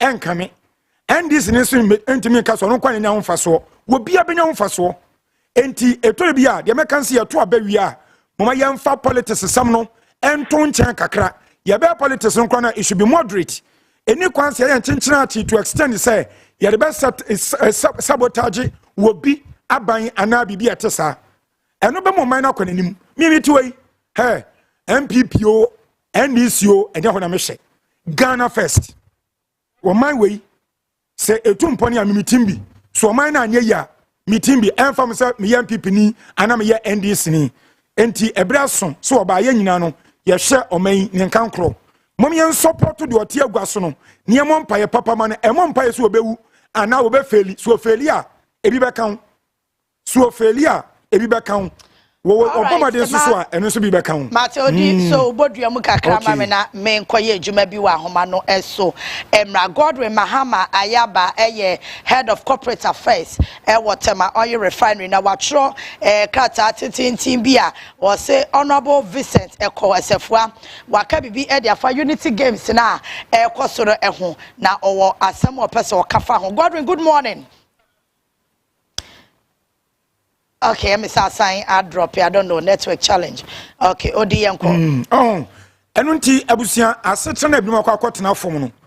Me kwa me de me meka fa won say menua ya wo hwe me ena no pe me I'm not biased and I can never be biased.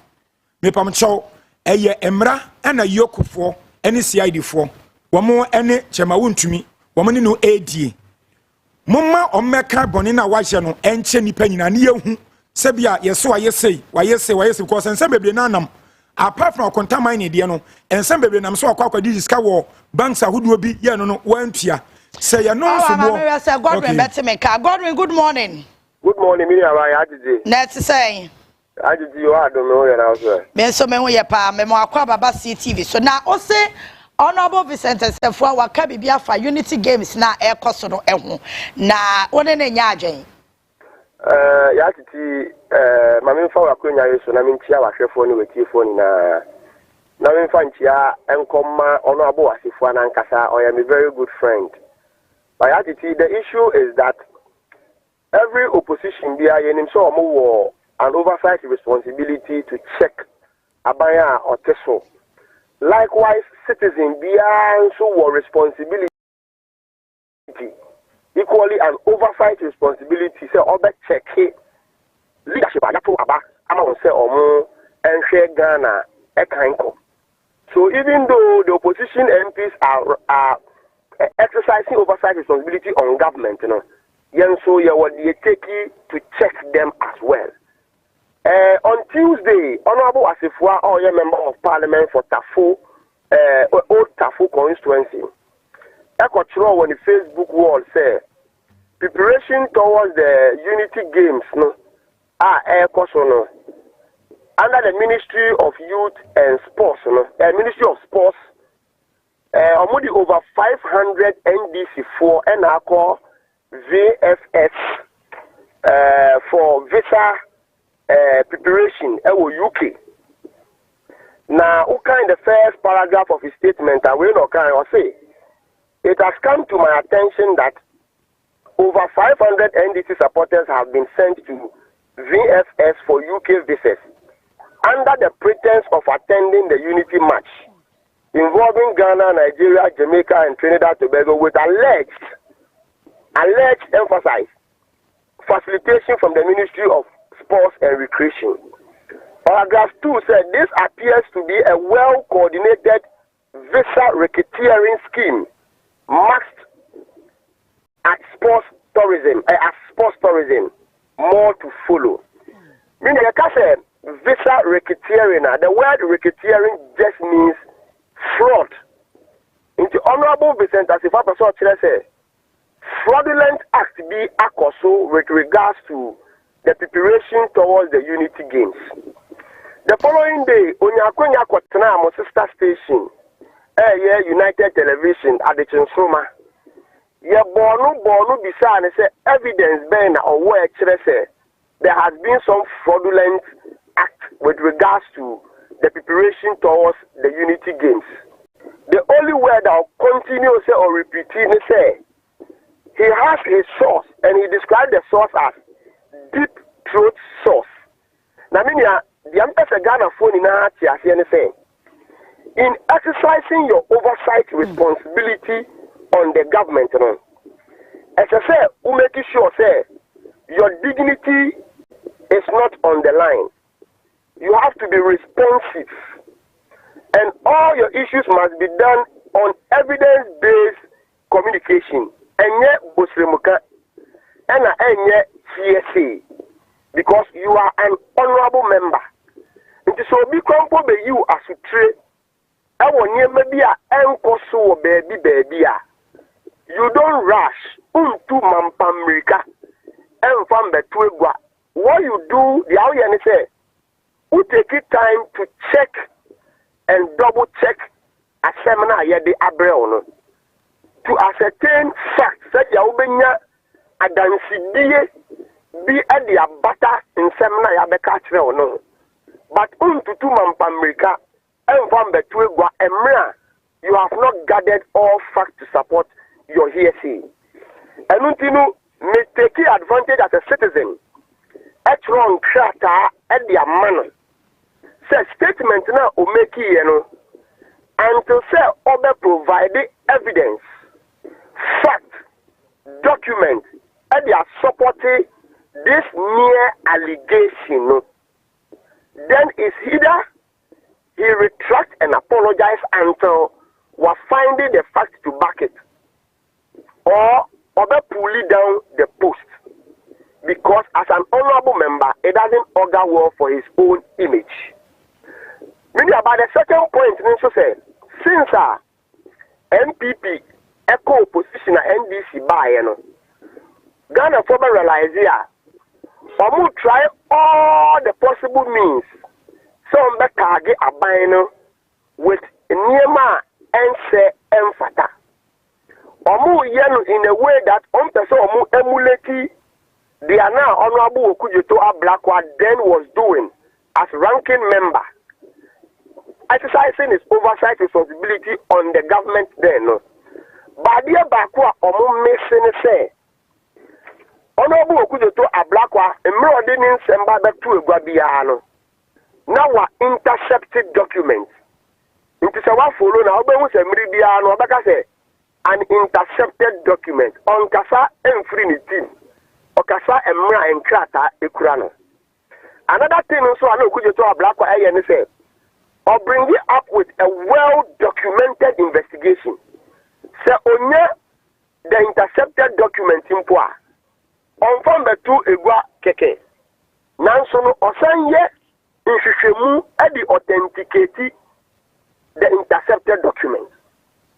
The last thing all you so say the execution and style no, is always grounded in patience or to the boase. Now add the intelligence. Now the fact no account.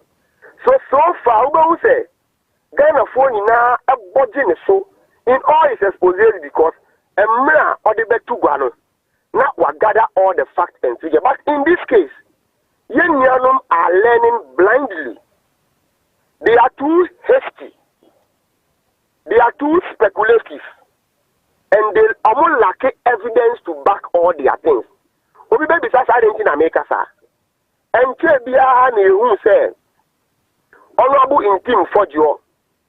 Mere and wild allegations without substantiating those allegations with any fact. Two, and who Adenta Kumi, also wild and mere allegations. Say Obi judges be Akohabi meeting on an ongoing pending issue regarding the suspension of the Chief Justice. Video able to egua, baby be anywhere say. Those judges or lawyers no ekosiaya na omudi omo nkomo regarding related to the ongoing suspension of the Chief Justice. And Honorable Vincent Asifwa Edienso Ababeto. So I am only exercising the oversight responsibility on him as a member of Parliament. I have to Obama. My man is 72 hours. Say under responding to certain questions I may pose a man. One, and say, me bisa Honorable Vincent Asifwa 4 questions. Back on say, so Uncle Dia Ababe Katreno, and now Adia Betu Boise, Obi Alpha Koti Coin, so they kind of fraudulently at the Ajini Sika, say, or the neighbor call Unity Games, na. 2, say ya promise and as Obi a promise Obi. So the neighbor call Unity Games now one for no anko ana. 3, and the question 3 is premised on question 2. Say Obi a promise Obi so the neighbor call. Now I didn't see kana one for no anko. Sani pakono wabeka say yan refunding the sika amano. And it amount to fraud. And the last question, no, and also is premised on the statement say, only over 500 NDC for na call for visits. No, the question is say, NDC for na ye dia call say you compare visa mawana. Nya Ghana for. Support Ghana team enye year na say, and ye Togolese. When 4 questions are maybe sanon.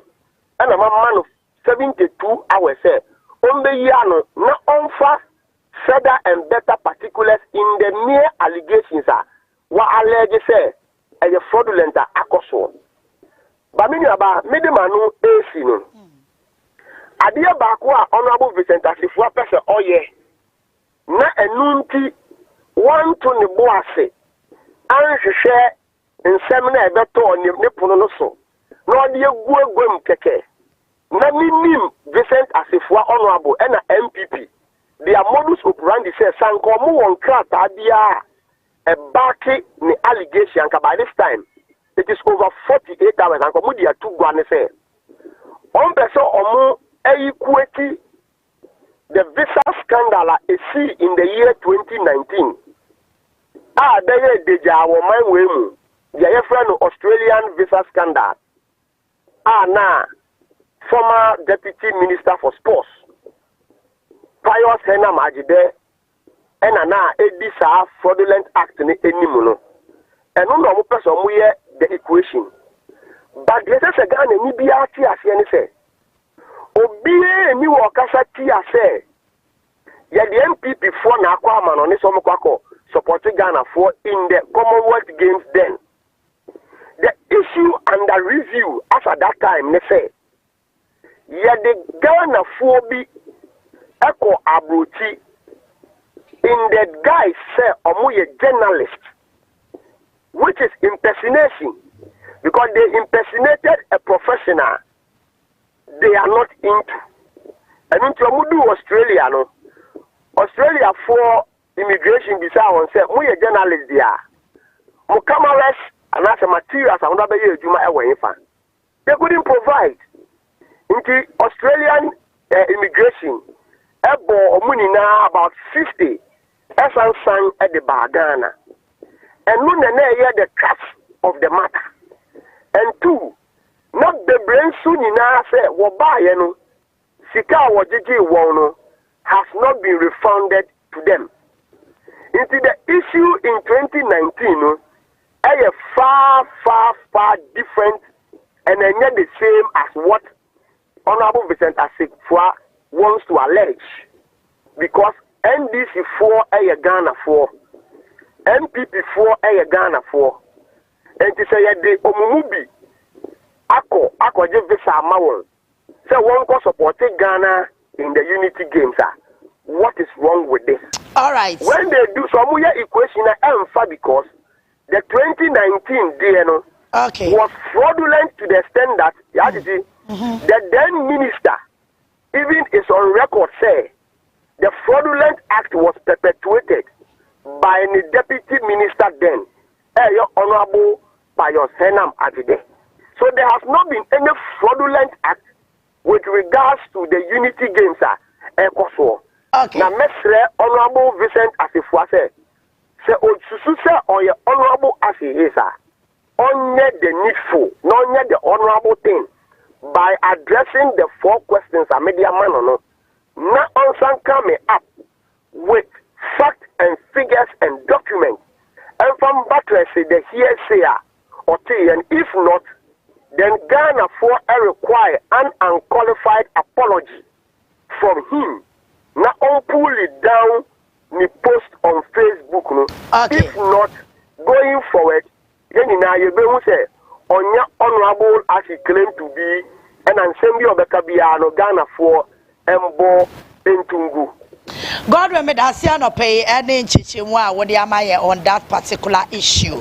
Godwin Ayaba head of corporate affairs said Tema Oil Refinery and its Unity Games na NKOSUO London no issues are ebubono and yakoje komo kakra ye say ye name dimdifo almost waben Ghana manyosemu so kasa odi ento aswe. Okay yo abusiano ntina said the Obaaka no ho hia say oman Ghana ye dwendwen nioma be me yakọ animu chense de ebinom kwakoye fomo makwa wo yoko hoyi abusia Yemisa se eson fason ebeboa Ghana ana emwa Ghana fi se saa de oya ye kan eyobi na enya asem ana se nipa na wonya asem yokofo na ekwahye eno nte no ewo se ye twen na yema yokofo no wiedo mo ye nyina da se de yokofo eye no ho eni mfaso se ebeboa ma yetima ma obi akwa fom honom dia ene ke be ye beka se tia nemum se nipa no nso so a yokofo nsa aka no ebia watomra ana ebia sobo a ye de bono no ewo mu dia ene anka meka se mama mra no ene no enkonhye chense ye de be yama no sam na returte sam ebia na ade pepu ma ye oman Ghana dia ye be ye oman na japade se yes ka se ye den won anye sana se bibia no se de kwakọ yama no sam se de bibia da ne mpipeni ndc a wo mai ebasa ye nkoyanim ebisa parliament asha asetena se wo mo kwadwo ma home wo maba wo mo tena se ba akom yenu afa di aka ne se ye kwakọ from all because say wo mo party chairman na no party pani bi ana omsu se ebia de ne efa kwan bi a wo mo no empeso ye mesre MPs ne se anamonto na omutuo no ala na wo sra omo de me so mu because omo ye mpanimfo dear ben ya omo dia no ya panyina on demonstrate so ya panyini a me I won't regard you ya me can in such a way say we ya panyina we ya panyini ma yama wutumi bail na say yama ni bail so me say me say me according to I want to me lawyer nenra ya 10 minutes to 12 o'clock ya kwa kaninsu no the okan is so much me MET bill conditions na kase when be submit bibia dia man penifo that is what he told us enti e for kra no kwetena e dia man fa kra kire say e form no mo kwetena nya say ni anu tina me kase representative with bill conditioner anu tina me kase me some because omo ye mpanifo a ye de kokromati ato aba e dia mo enti anamontu a wonu mutu no me ba wo wampiwo me ampiwo manso ayi manso babo so man say south me yampinka ti me ka me ho enti ana me ka so mo ye mpanifo anamona mutu so mo we na say emfa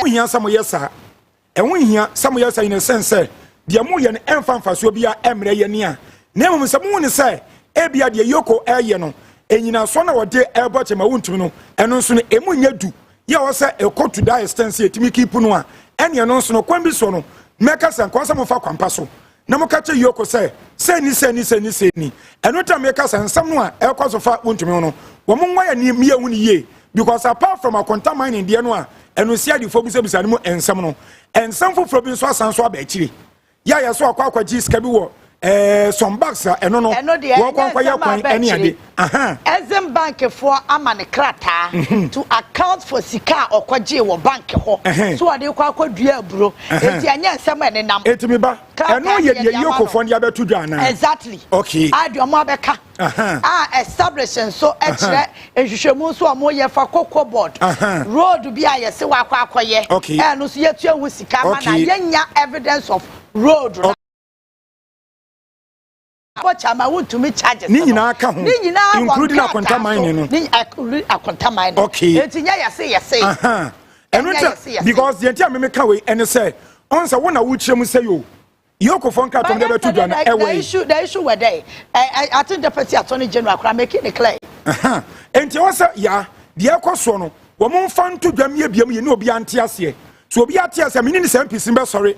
Akwa tena from ewa bra meba o ya meba no one is shifting blame no one is shifting blame no say ne answer na obeka kire me say we ye lawyer ni na wo clients ayache no one meeting bail condition no na wonim charges ayeye den ye de abo no communication be na call so between lawyer no and MPs na answer no mo so free parliament e kwetena e kire say ade no mo kwen na nya sadim first a year was abanyama kwanya lawyer lawyer ni exactly enti ni papa e was some call free would to me lawyer no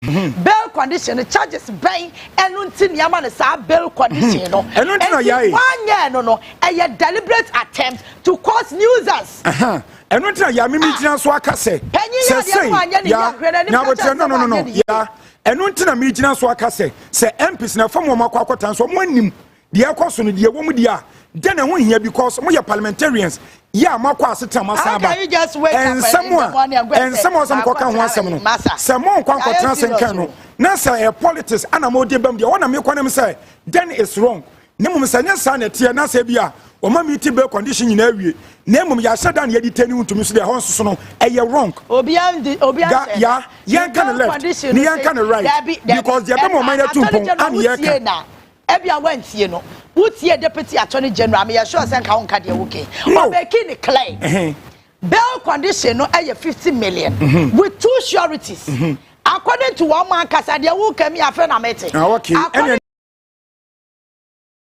say oma meeti baako okay aka surety ne baako eno na ma omo tete form no omo ka say omo ton wo nyina mpo omo nya sa sika no ana omo nya sa surety no okay and you be sheda and detain would to me and what did the make no bail condition and you yati enti me tell say 56 million 54 million to where you me so no na MPP for no yeah central for do na yeah meaning sir ba ya ka no kure da bi odi eni kwan say yes so benkum na yes so mu twan yes so ni fa Yan finfin. Na yan can no cry e wa asem ni mu. Be objective. That's my principle. Eno na me can. Objective, let me say. We are clashing, please. No, we are clashing. No, debate. We are colleagues. Asamna ye kanu. Yan kan you fan yan ka bo. Manusia, what take me me say, ya chim sisi ane do court. Boy kwa dey fan ne court ye. Ba yoko say o mama the bail. And o me the condition aka ho. Okay. Oma meet bail condition ne baako. And anya no anya yempo de yeka. Omo ankasa say aka baako. Na no na omo ya allegation say bail condition no sododo because you ton wo mo nyina pa Andrew say sika no. They don't have that amount of money. A ometimi dey acquire surety no. Omanya baako ala secretary de Japan. Akwaye baako nti say aka nipa baako a omenya no no so be grante. Enti me point ne say so we are member of parliament. Now so we say we dey no kura na ye adwuma wo kura nim. And anya politics a. Afanya market is a lawyer. Oh yeah, me to ase. I was saying ko friend a lawyer ni bisa ne say. Akwasi sen. And say na obetu na mo bia watu. Mema ye fa ko say you aye bibi. You ko ya be. You ko amani bail. O meet bail condition. Ya church bisu ya amani bail. Dabi odi. Mama ya banta. No. Ya chicha bisu no ya mani bela no ya mani be. Asma meka no. Ase wo jemesi one side say bia me. Ba me pase ye nyina ye te ase say we are educating the viewers. Ya ma viewer ni hu no kure na e wa asem ni mu. Ma ya nya sika no fa nu twa ha. Wo ya twa ha asem no e be kan finfin wo hu ani asem no e ye kuro wa ya ni. Ekuro na ye wa ya ni ne say ya macha ma wuntumi bail o mi ti bail condition no be kofie until say be friend court ya chicha bisu ya mani bail o mi ti ni bail condition okọ anamebwa. Oh yes. So what are we talking about? Nti yae yembesa me chone say me nka say me koka aka say yoko na aye bone nko awo. You can also say yoko say na asheda na mo person mo detain na any. And because me talk from the perspective of the lawyer. Yeah. Make us from the perspective of the lawyer. One nasma waka ye no.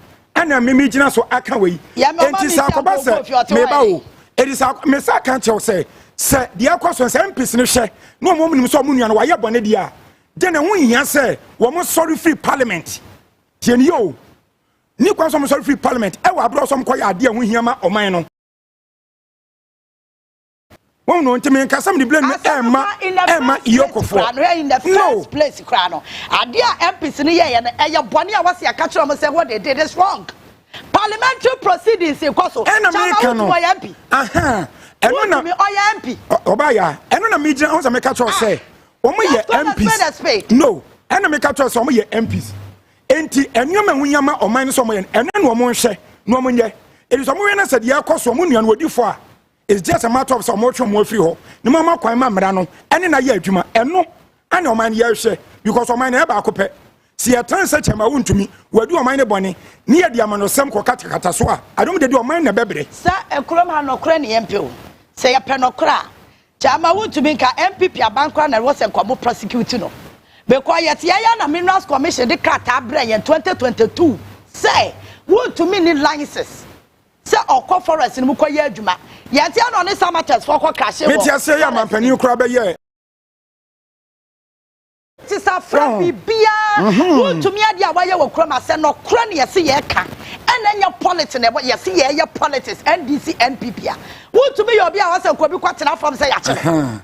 Obi a wa destroy your forest. Illegal mining.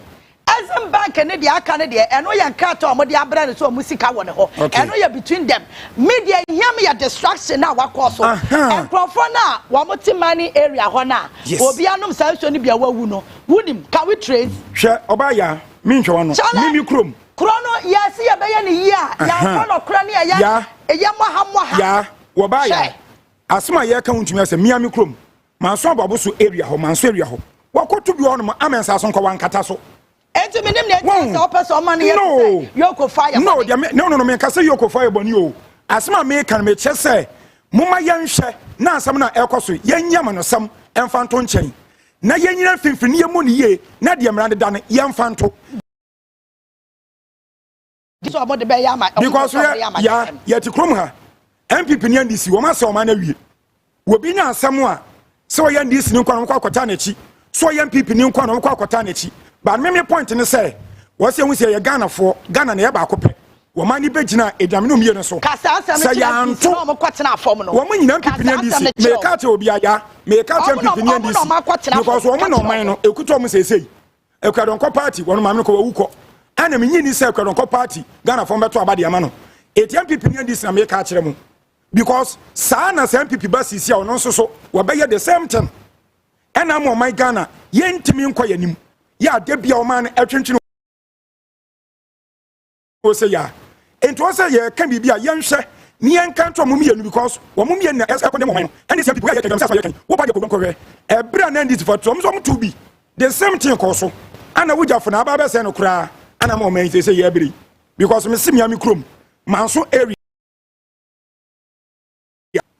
manso nso onunum kɔ de wo ye wo ho enti mame me nso so de chema wontumi aye no so because am read videos enam ya ensase a wasɛ no e wo Ghana ha na me wira kura ho because me sam ba bia ye tu man ebi mikrom ne ho eti bia ka me ye nsuo nyina sɛi won enti wo man ne dia kɔ no se ye say we ya yaboni we ye the politics ebebem dia o ani wo man no ye forget it na me nyam won say ebi mu fi o me makɔ other countries ya me ne ye nyina abo afɔ all right ma me check na me kan mo messages ne kakra ma mo na ye ntwa ye ho emratew na ye ba yetimi aba beto aso and we are live on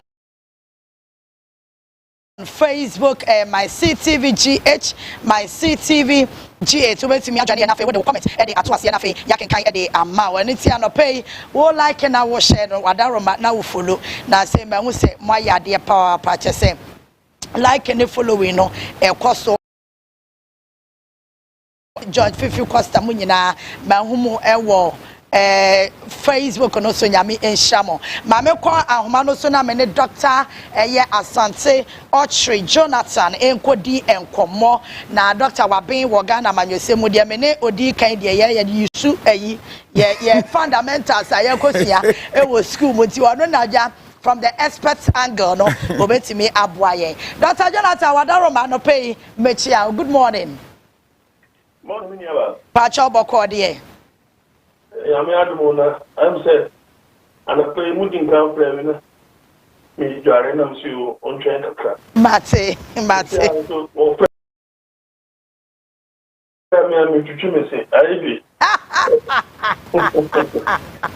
Not a bit of you. And another, I'm a for the one password basis. For God and country. Madaro, my father, and Amiana Mayor Sam. But I said so. Me no pay me ne ma hwefo ya pese oboa ye nkakra amanyo sema ye wo Ghana baby aye kwei se ebeboa ye ni ye nyini wa amanyo sem ni mu ana ne nyina ya desua yesua but enra de ekoso wo yoku Emma members of parliament ekotena form in solidarity with Chama Wontumi they claim say bill condition no esododo and nti no mokotena form in the form of demonstration any day the whole situation now ekoso no in the political space as a government governing party our opposition are in the 6 months and then a kafa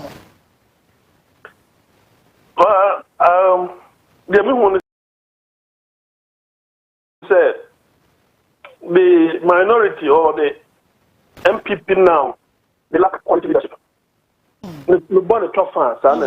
Okay.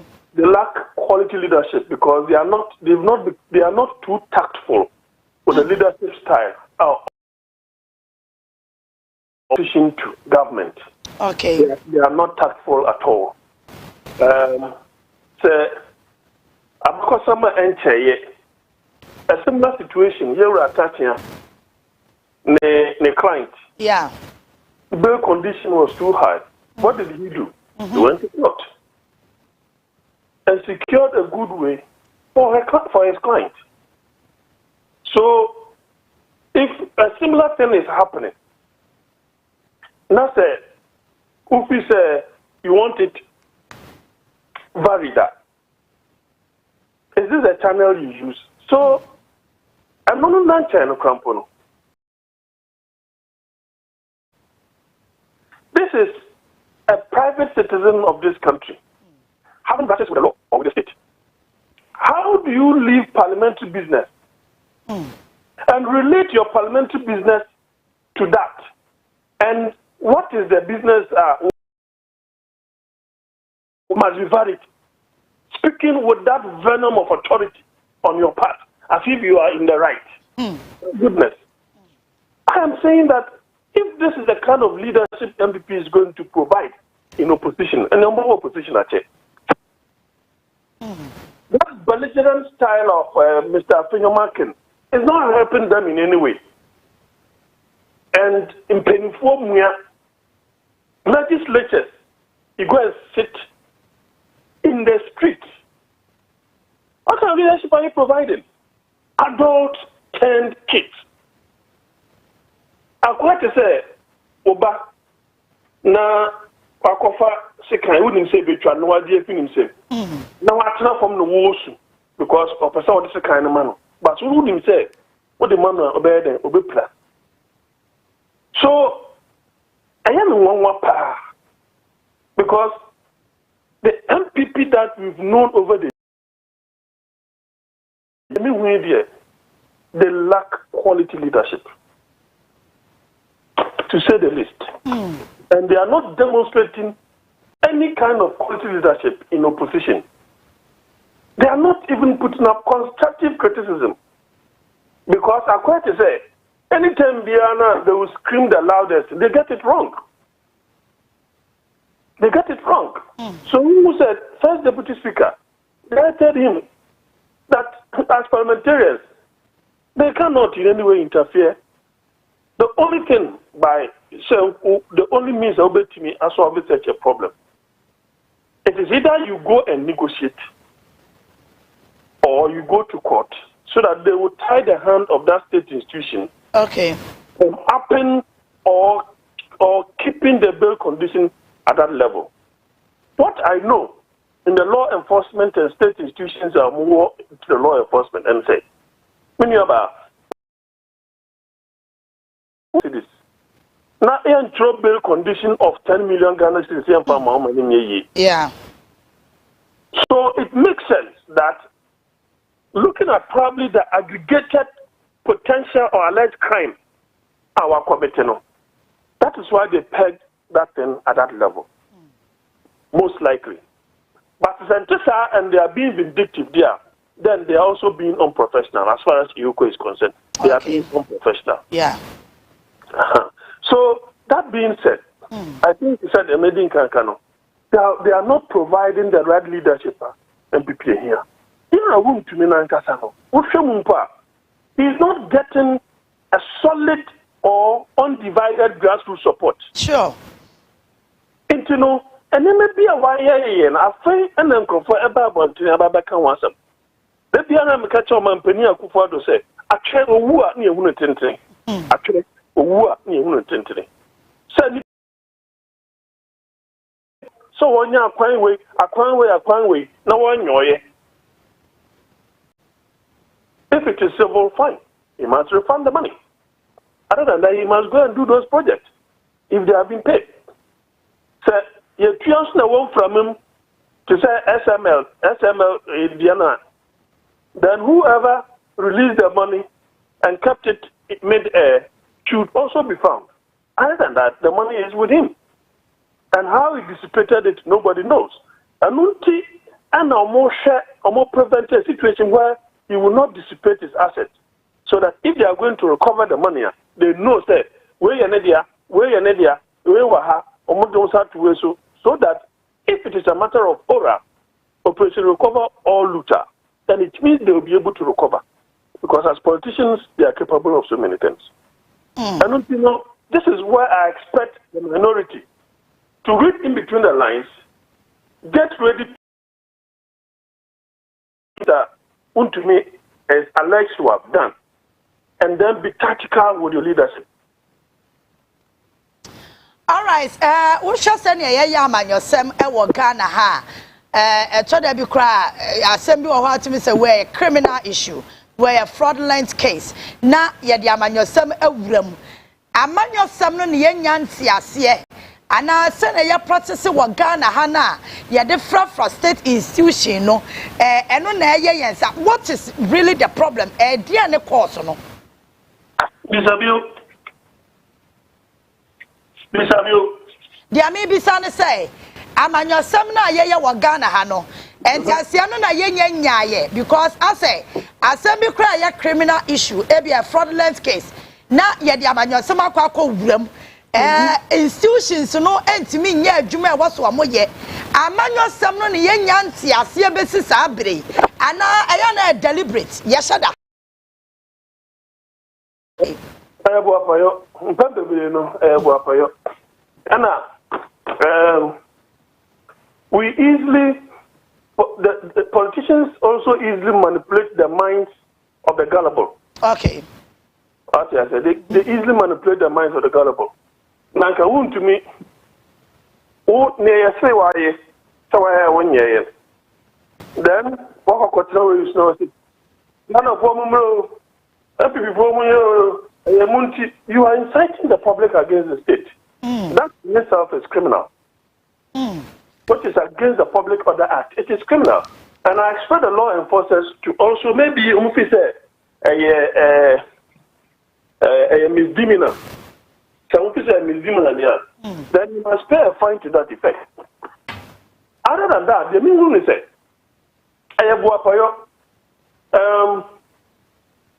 once you have the support, you are very popular politically. Use that exposure to your advantage.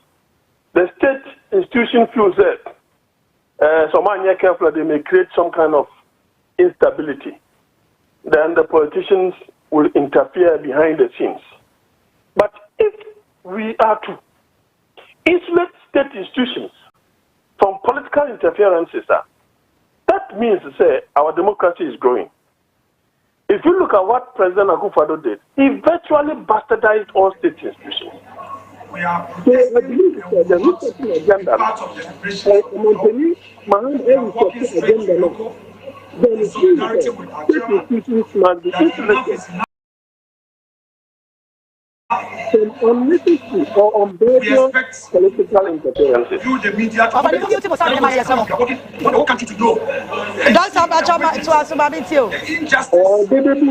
I don't be watching Pacho or more young Wedgina. Offering Pacho when you must sound in my. I don't Pacho my too. Yeah. Until the first of all, I didn't kind of discuss it. Yes. It's a way of, you see, once state institution is weakened, there's no way they will be able to hold accountable the political actors. It is only at the time now, those political actors in any abemu, and then they get their mojo back, and they're able to hold accountable. Usually those who were in government, but not those in current government. Okay. So you will need a strong leader, like the president of the current president, Mr. Mahama, by warning them, say, and yet a buyer agent. No one can say some we are appointees, no. Be aware, no phantom. Then the other side, you know, a manipulation. Okay. Manipulation of the gullible. And I think the sides are guilty. Manipulation of the gullible, both sides are guilty. And see that we've been seeing that all over the Fourth Republic. Now people are giving solidarity, they go and so on and so forth. But you see, some of these things must be backed by principle. It should be very principled. In a sense, to say, when Atuforsen's charge was leveled against him, the very interview I'm granted on so many platforms, I said that is persecution and not prosecution. Because Atuforsen then, Honorable Atuforsen then he became a doctor, was already every now and then one step ahead of the economic gurus within the MPP government then. I didn't know kind. But see, they call IMF. I say, hey, I didn't know that. So, the late, you're not going to IMF today. what happened was he told us that we were going to get a haircut. Okay, OMAN Penny State of the Nation address, ebe deny. Dr. Baumia referred to it some weeks back after the report had been released. Say, bond weno, ehaumo, any idea. And so many other things that Dr. Tufos was ahead of them. So you see that when the prosecution was continuing, and it even became apparent to say Gofadame had acted unethically, you see, it generated comradeship support for him. But on principle, parliamentarians saw their compeer being taken through processes that was very unlawful, so they had to support. And Chairman to me, who is an ordinary citizen,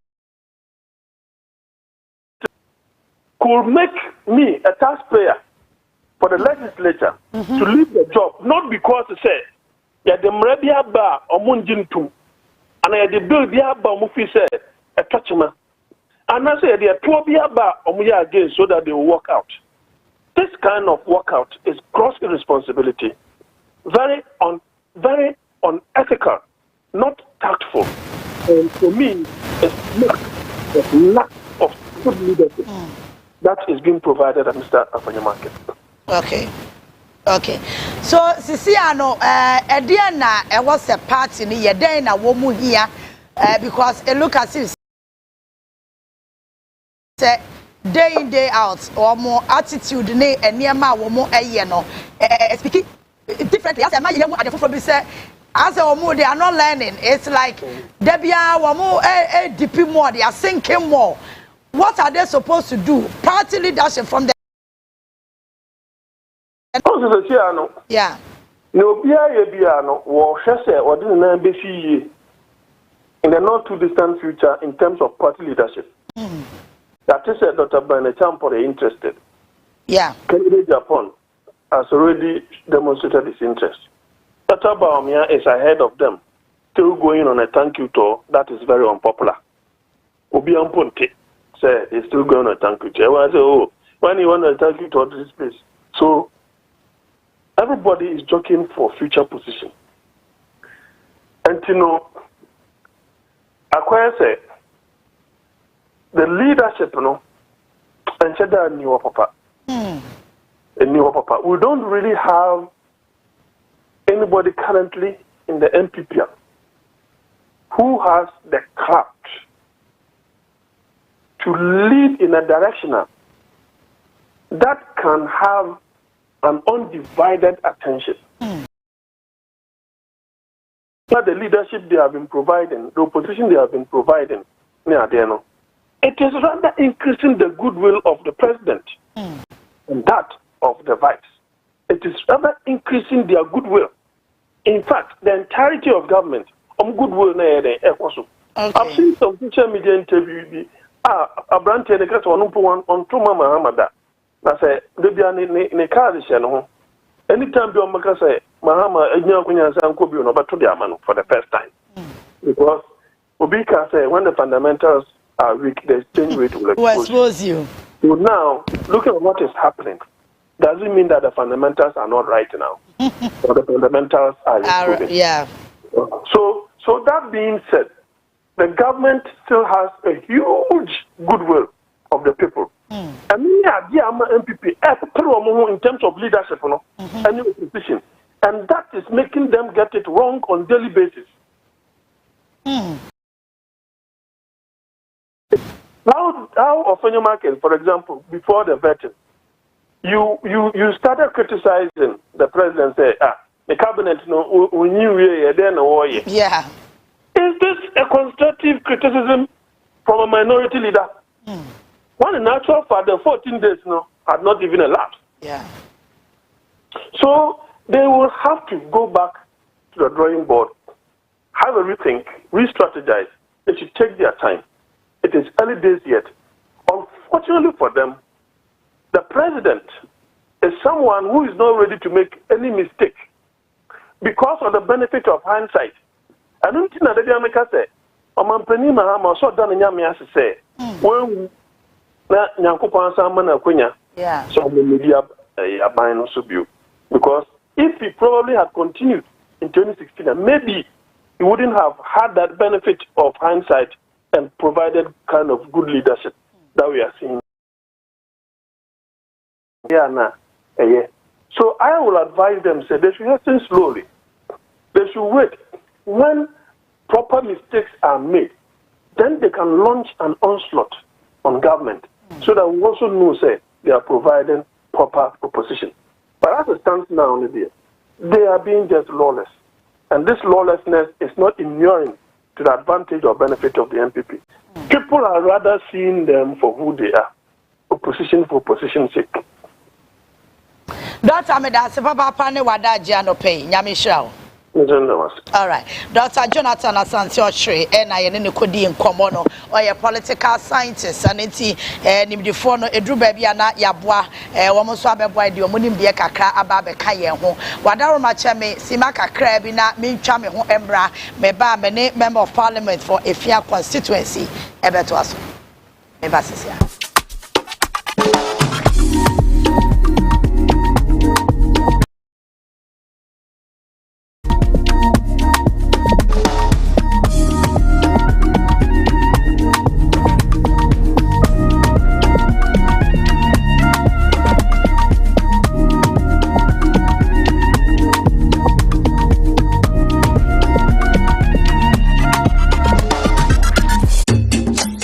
Once upon a time, people believed what others said, especially in the news. Not so simple anymore. Looking for the truth in the big news stories, eager to separate the wheat from the chaff, ready to ditch the propaganda and lies to get the facts? We've got you covered on Facts of the Week.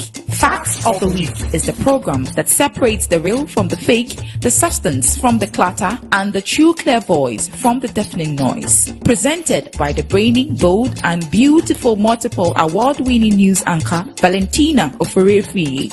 Facts of the Week is the authority every Friday evening from 6:30 to 7:30 right here. Also streaming on Facebook and YouTube at MyCTVGH. We find if we seek on Facts of the Week. Facts of the Week, your trusted source for verified news. Evergreen, man. Wow. The kind those days and infantipem. Abraya buffer for now parenting, Eddie or more and Quada Eba. It's in one corner and me put some for say. And a baby. But I'm checked. It's baby. We bonded as colleagues at the dining hall, the dormitories, classrooms. It's a say, you not can you boom up. But the question is, and now we'll be away. Hey, now squad you are here. Or like you are here. Floozy. And you boys in here. Where you stay? Maybe a school. You are buying the coin. If you move to coin, if you move to university, if you move to Abrabon 70, you have to retire to the villages.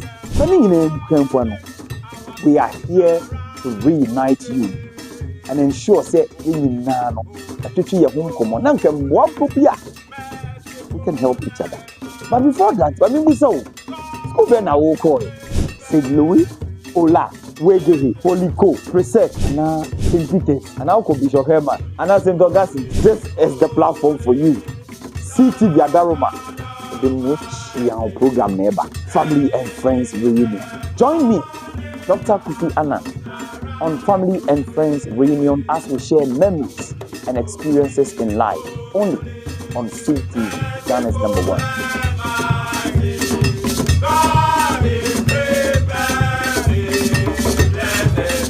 CTV, Ghana's #1.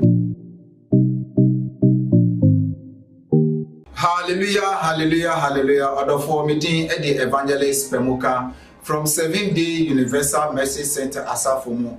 Eye Kasafoni CTV Awoshe Mosoi. Eye Nyamibwa Sunday way exactly 12:30 p.m. Eposi exactly 1 o'clock p.m.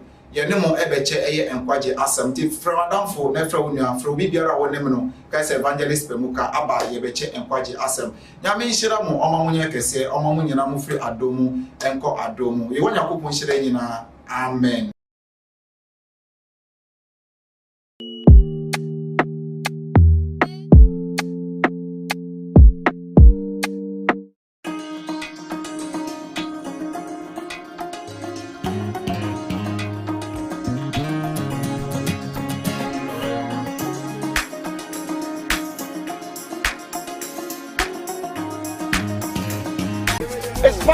It's party time. On what you say, Obaapa. As I introduce to you, Safari Zoom Flex live on Ghana's #1. With Zoom Flex, you can join the fun wherever you find yourself via Zoomer. Ella, shake the body. God, it's Friday. Of course, time is 10 p.m.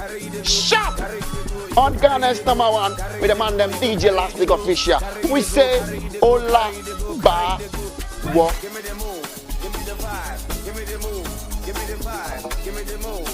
CTV, Ghana's #1.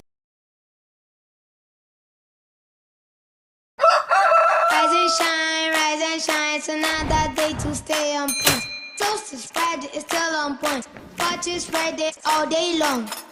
Still on point, yes, it's still on point. It's still on point. Watch it.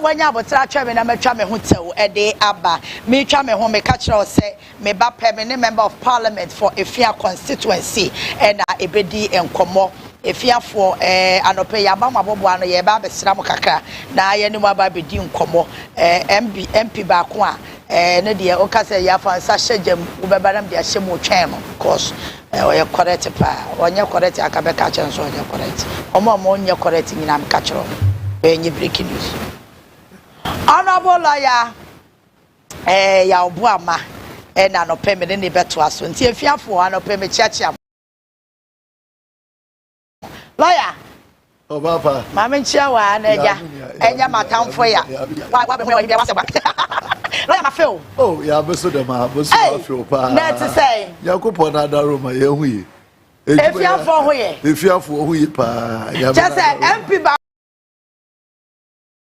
constituency wontimi nda research you dey say was one nkan one ya to nkwanta pai no answer ma ye anyway who obi o future betimi aboa ye support ye see the fruit ya pa na den ye piano and nti efiafo monya NP papa na madam for ba ku be NDC panyi ba ko o se na lawyer bo ama ya da bia wo ye campaign mani ada seat no person e beji ara na be seat bi o why was some reserve in fact Mark Sabe colleagues are all Parliament NDC was no wonenia break pa den ko beji gwani na ba so shade na efiado se de wo da efiade eti won akasa iko kosko waja to be efiade o se de oja o so muja lawyer free ho ani ahwe de se e beji a so monti ase lawyer so bibia boko nyankopon na daro ya da nyame ase me ya sure se efiafo da bia wo muhu eni nti no interaction no ekoso se ne wa nkọ constituency wa asa wo de na ne de na ese ebe shira lawyer na wa chire efiafo nyina so de aka ho na lawyer no akwatena fom ni bi ya odi kama bi chia ahwefu nyina minimde wo yi dwumadi wo de boa OMAN Ghana ne nkodo nti mi chia ahwefu nyina min chia titi Western region because here we in our Western region as worship and etadi so de e was here ba because my we say fast ho pa na min chia ifiafo wona da room tina yegudu yeso Parliament na ehwe kita ho asufa woni me wo in adwuma me ye bia so woni ni so a wode mam the words of encouragement every day and hour me chia won na me da won asenso eti ne da ye ko yoko ni bi In fact, yeah, in the Parliament. Oh, okay. Yeah, Parliament. You drew baby. I know said that you be entertainment. You could not say that you know Parliament. And I did be a mechanic. So yeah, the major meeting over the man. As an individual, no said that Adrian who nation there. As some Yerikano, a fuadana. Because there are certain principles that you need to establish. Now, Ochine will be bisa on Wasema to one amount. It's answer and made the BBH them, no, not them, made the margin without to fool. Now, my convinced the part now be plain or you're consistent with the mandate or dama or if you ain't say NDC, you know who, MPP, you know who, Semichimuchen at the Quinta Mokoya or better, or ye there as member of Parliament, Utumokubi. Abadinti na mukwe manko because oye chema wuntu mi na waachiri we yoku ena manko because se abani chi obi na so oye ni mpense ma bitia de made no enti no mfoa abando de aban obi ye bibi na se onkoye na aban so hwehwe ma aban wutum de obotum wa akọfa dipa wie na se nipa no fumombra ode na akọkọt the only part of my medical in the 90 was because in Zama Bisu on my water chima or abandoning Kitahu with individuals or said that in here near Casa. For example, say a member of parliament, another member of the opposition, you become the voice of the voiceless. Inti say Ubi no okay a dream. Na say Nipano, where do be a Nankote Nesem untum undri chira. Na say Ejidi dem and all codononya.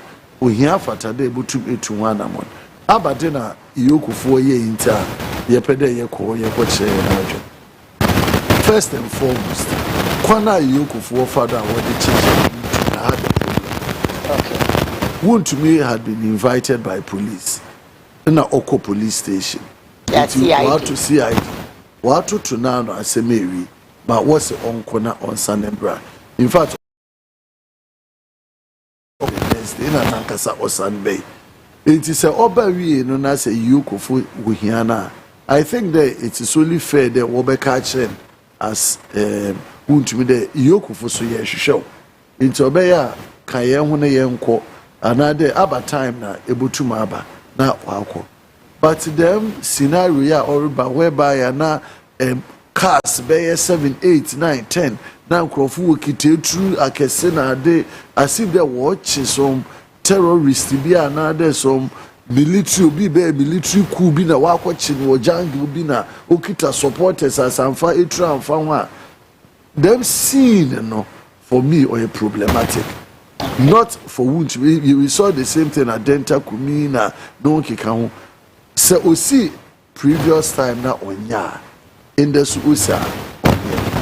I don't think that in future or say that the means are be osi because abade ne hwehwe nipa no epede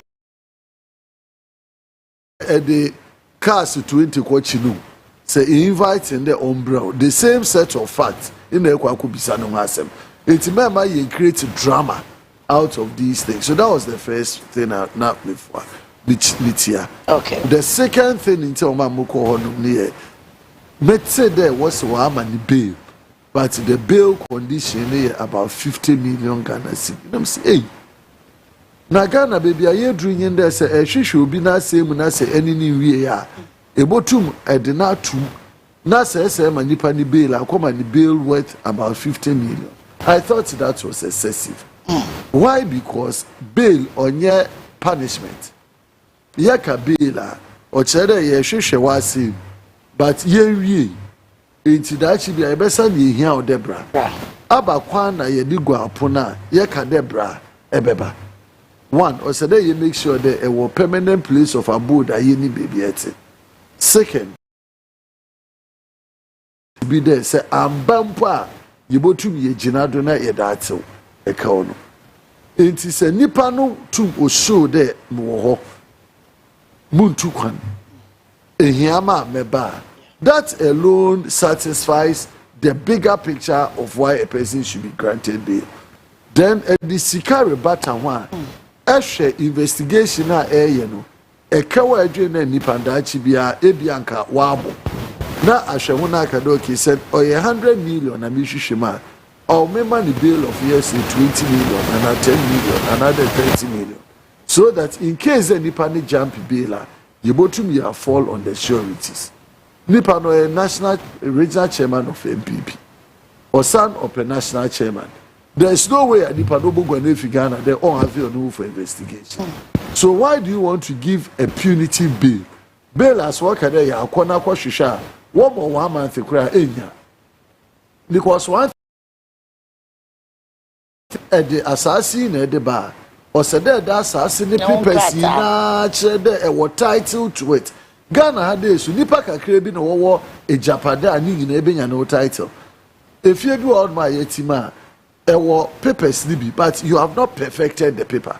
It's actually the papers that they call you another baby. Qualified. But people have also the view say want to meet bill no cry and so because what you mean the 54 million at all so. What you mean 54 million? Yes. Then that was excessive. That was extremely excessive. Why the person is coming? People know a friend out Obeba. So why the bill 54 million? What the bill 54 million? What the two need to be? Impo when they won judgment, were they able to recover the money? No. How much were they able to recover? So what was the significance of the bill? You were bailed on Yeni Paniska. And a bill named Shade, Sawabo Kawa. Now you need to say that if you jump bill, say you are. So in the case of Uyome, even if the bill 54 million and 2 million, even after we lose the case Nipono, Sikano Eshushan, and two even a quarter or half of it. It's the manner in the case of Untumi said the bill 50 million and 2 million.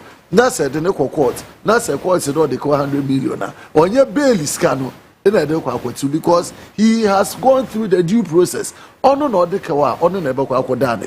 So I think we should look around these days and realize that them powers of the state, you're using too much excessive against individuals. Bana a lawyer for the one so chair maybe we a lawyer until media no mount. Say not the lawyer touching and him say bill no esono. Now I send call a be a high court.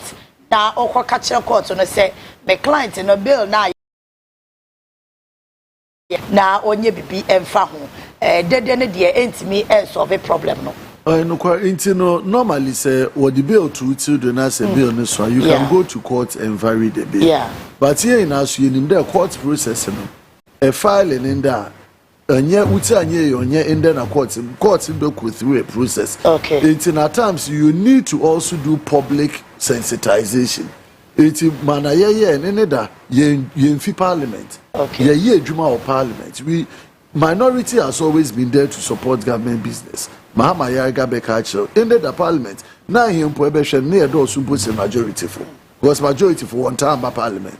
Did the assembly we what can say? Who be a walk? Yeah, Yabako Parliament, a power by 12 o'clock. From Namumbo, the number of majority people there.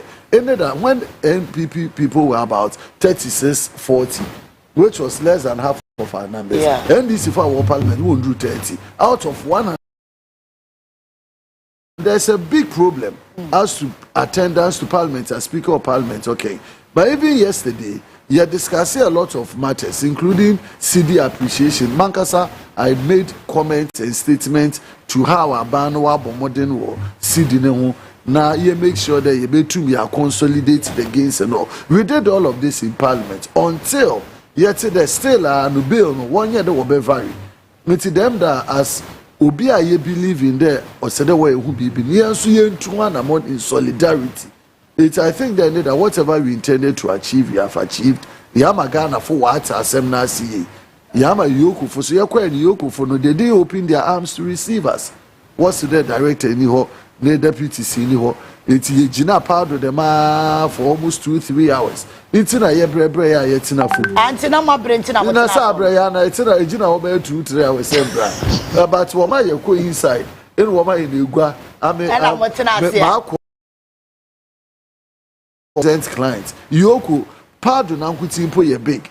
wo conference room na das wo ma ye ko inside ye ko ji igwa no wo ma ye disu kakra no bia nke botu bia no na yi la ya be kumio na kwa so mo to mo pro madam fu adim I say parliament wo ma ye dey demand etika ye po na ye ko sike ko wa kwato lunch bi papa ye bi wada ma ina ti say the government is friendly na chichi ya ne nkrofa also e ma hinigba e ma hinigba e ma hinigba e di mo bra na mo tena fom ye bra ne it's now ye we dey ntu ye so e dey quit. Oh my goodness. Lawyer be ku me pa o erade. Ah ne be nti e ba te no na gbo so do mu nim se mu nkofie. Na me so da se ho mutimi da ho. Boko abu bi be chi arikura. Ya ti wasara obi di abu bi. Aba ba chi mo. Jaja tebi ba na be ri eti. Na number si akwa da. Ya na mu nkobi. You better other process when you are there in there. Okay. But some may say second day Japan acquire one of the surety. I don't have. I heard it. Me say, I think that I can one surety. I was here. They come. Nyame adumande de baby. Okay. But we're just part of it. Yanko efia proper. Na yanko she efia. So far efia because proud to say Obaapa challenges we efia doso ensuo ho asem enwoma sua unemployment. Just say challenges abeto no efia no. Na eni so pa. Say Obeka say so far so good ekose. With our CP MD apart from ejuma ye no nkran parliament ye koye ba dede ni na kese na ne da bakwa ne be fada ye be ma ye na amanfo na wenya gidi wo ye mu no ama yintu de ye mbran ye be ye ejuma na won so wona sitting in wetu until right after January start them sana pro what I call community re-engagement me down na say or in munyamsha wadama. And then also to pick their thoughts on say na wasuma abadina wo hwehwe de yebotumi ayene dabwa ebeke campaign time no I have done a lot of engagement already minya some of the issues here ka school sem insu sem ejuma sem na no keka ho so na me wo the my idea ni na but then I was a parliamentary candidate. I was also a party in power, but the moment you lose power now me be a member of parliament, obey here the messan ma engage the people again. Now me when I dream for a the things that have changed and whether still now we are adding them. You are not dreaming your court or in Zama ye the home common and you'll be pleased to know that the engagement went very well. Okay. People. Now another one now come out doing us with the sugar. Prominent among them, in Susem. Yeah. In Susem because Ghana water on flu or Western region. Okay. And either there, you did any about to abandon Sudo. Another, you be create alternative sources of water, which is borehole. But I wanted to understand issue problem. Until I had a meeting with the regional director of Ghana Water Company. Okay. In fact, me call the office. No one said that is the first time a member of parliament be way to Nanamon. Abandon the office. The office there. Or baby say in Suhasem in a problems our. Until we had an extensive conversation or some problems our. But God being so good. Also being a regional director, why should they obey Zambia and Susembo Queen? Yeah. Into why a water treatment plant be what Abuase. Susembo obey improve. Okay. Intimate in summer to name Kwane Yebe Fadra Yebe connect the people of Ifia to this water project now Oriban. Until that one is ongoing. Ye you only if you want man then caught him there in Sunebano. Abadin able to ya Yebe my baby in Sunino, Yebemon in Sukakra through the borehole system. Into the so far, my commission 2 boreholes. Okay. Member of an in checking the files, Mammy say, mo check my dear baby and see no a one.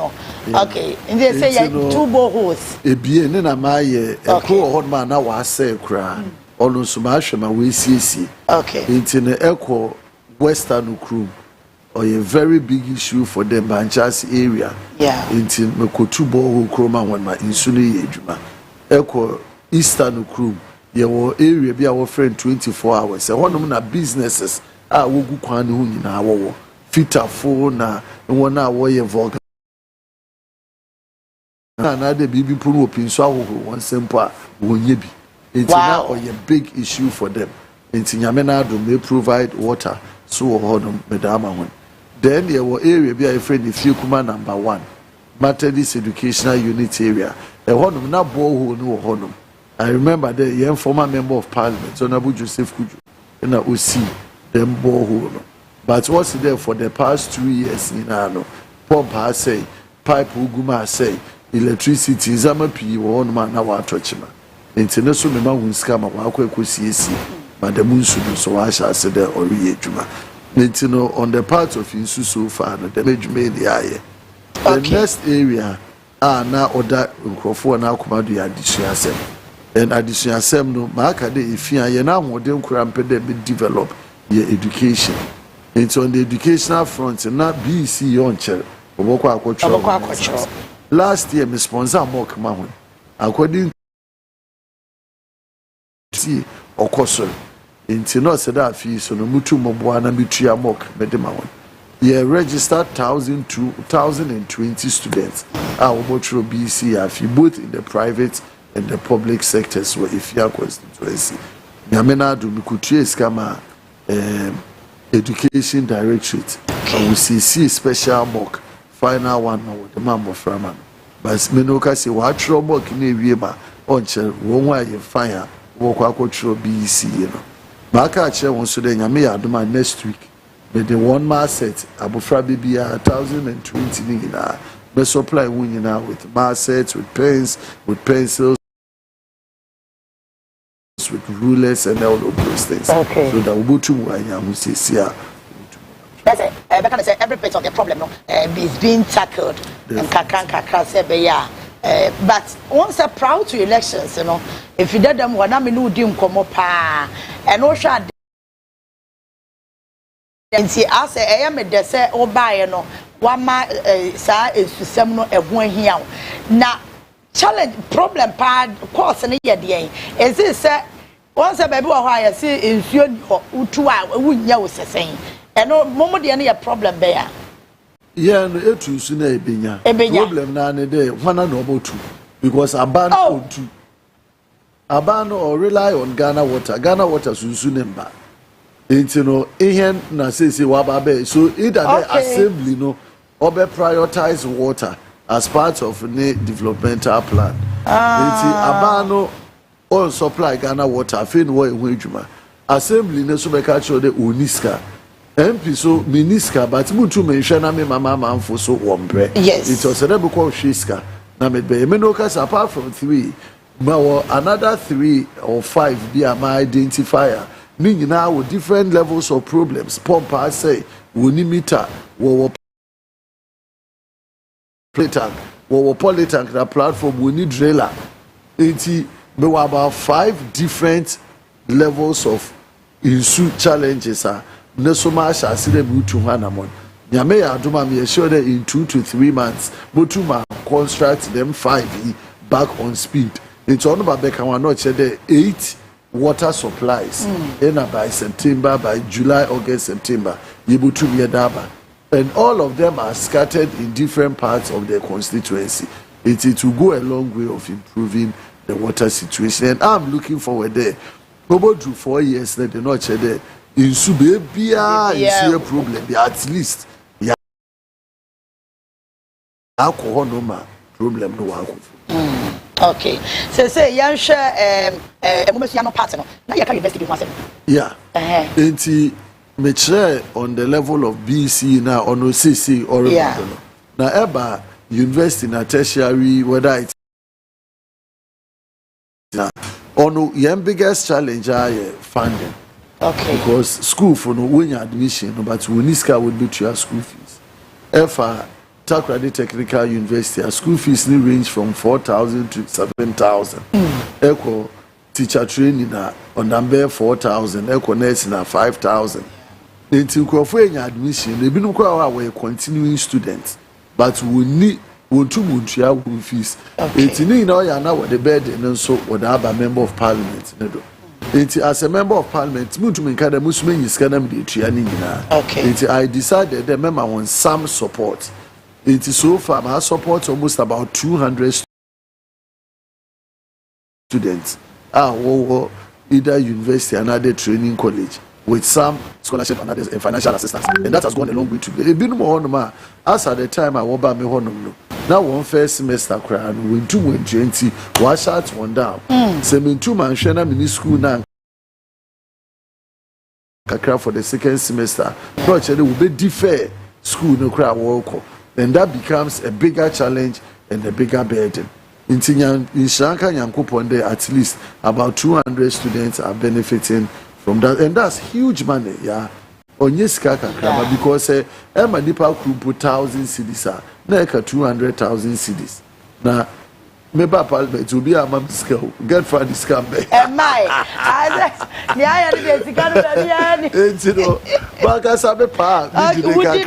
As a lawyer, consultants can be here and say, you need to but also because at the end of the day, your body, sure, your body, it's in all there. I've been able to support this number of students to go back to school, and every day school fees issue are up. Wow. If your constituency, me sure say issues say also. The last time me quite close asem ewo efia. Minim say project bi NKOSUO but so far anamonto ben na what to dia fa ho. Komodie na akosi say wako ho agoja. It's no kwa Ebeke mayor parliamentary candidate. I was forced to personally finance some of the routes. At least Muntu Minyan asphalt, but was there my routes near more trouble. It's if you come number 9 bypass area, Mishama Waye, it cost me almost about 200,000. I had a bar machine cook good and Namena drip machine obey. You try a lot of the routes. When you say drip machine, amongst a motor petrol, machine, or you even drivers ready to maintain an na. Man, I made the comma assembly in Puman Jimmy's fuel because at some point I banned this cabin, then I won't find fuel. Machines, but that I didn't even go back to the assembly for the money. After year elections, I banned the drip machines in the entry and farmer. Regional minister na MC ba na wada ashenensa in parliament around February ending maybe 2 questions on routes or wadwin wefia maybe honorable minister for routes Kwame Governor on if you come number 9 bypass kwana be discuss kwaye ya washa say no ena ye free ekwan be CDH road or Blanco area also contractor had been on site but were abandoned site. The minister the name boy or the bay. They say was rearrange with the contractor the on yet now won't be by the end of June. I'll be following up anytime I'm urban routes. Now my shadow they've been calling the contractor, pushing him to come back to site. As at my last check, what kind of contractor and be by any sooner was you. By close of this week or ended and next week, or said that we should be a contractor and waba because a corner work and work a creamy. It's not measure that mana contractor was site 1 year. Ye, now for young corporate be and farm become. Now, man, I had yes, I can you put ya, Yenamene, I quite biaba.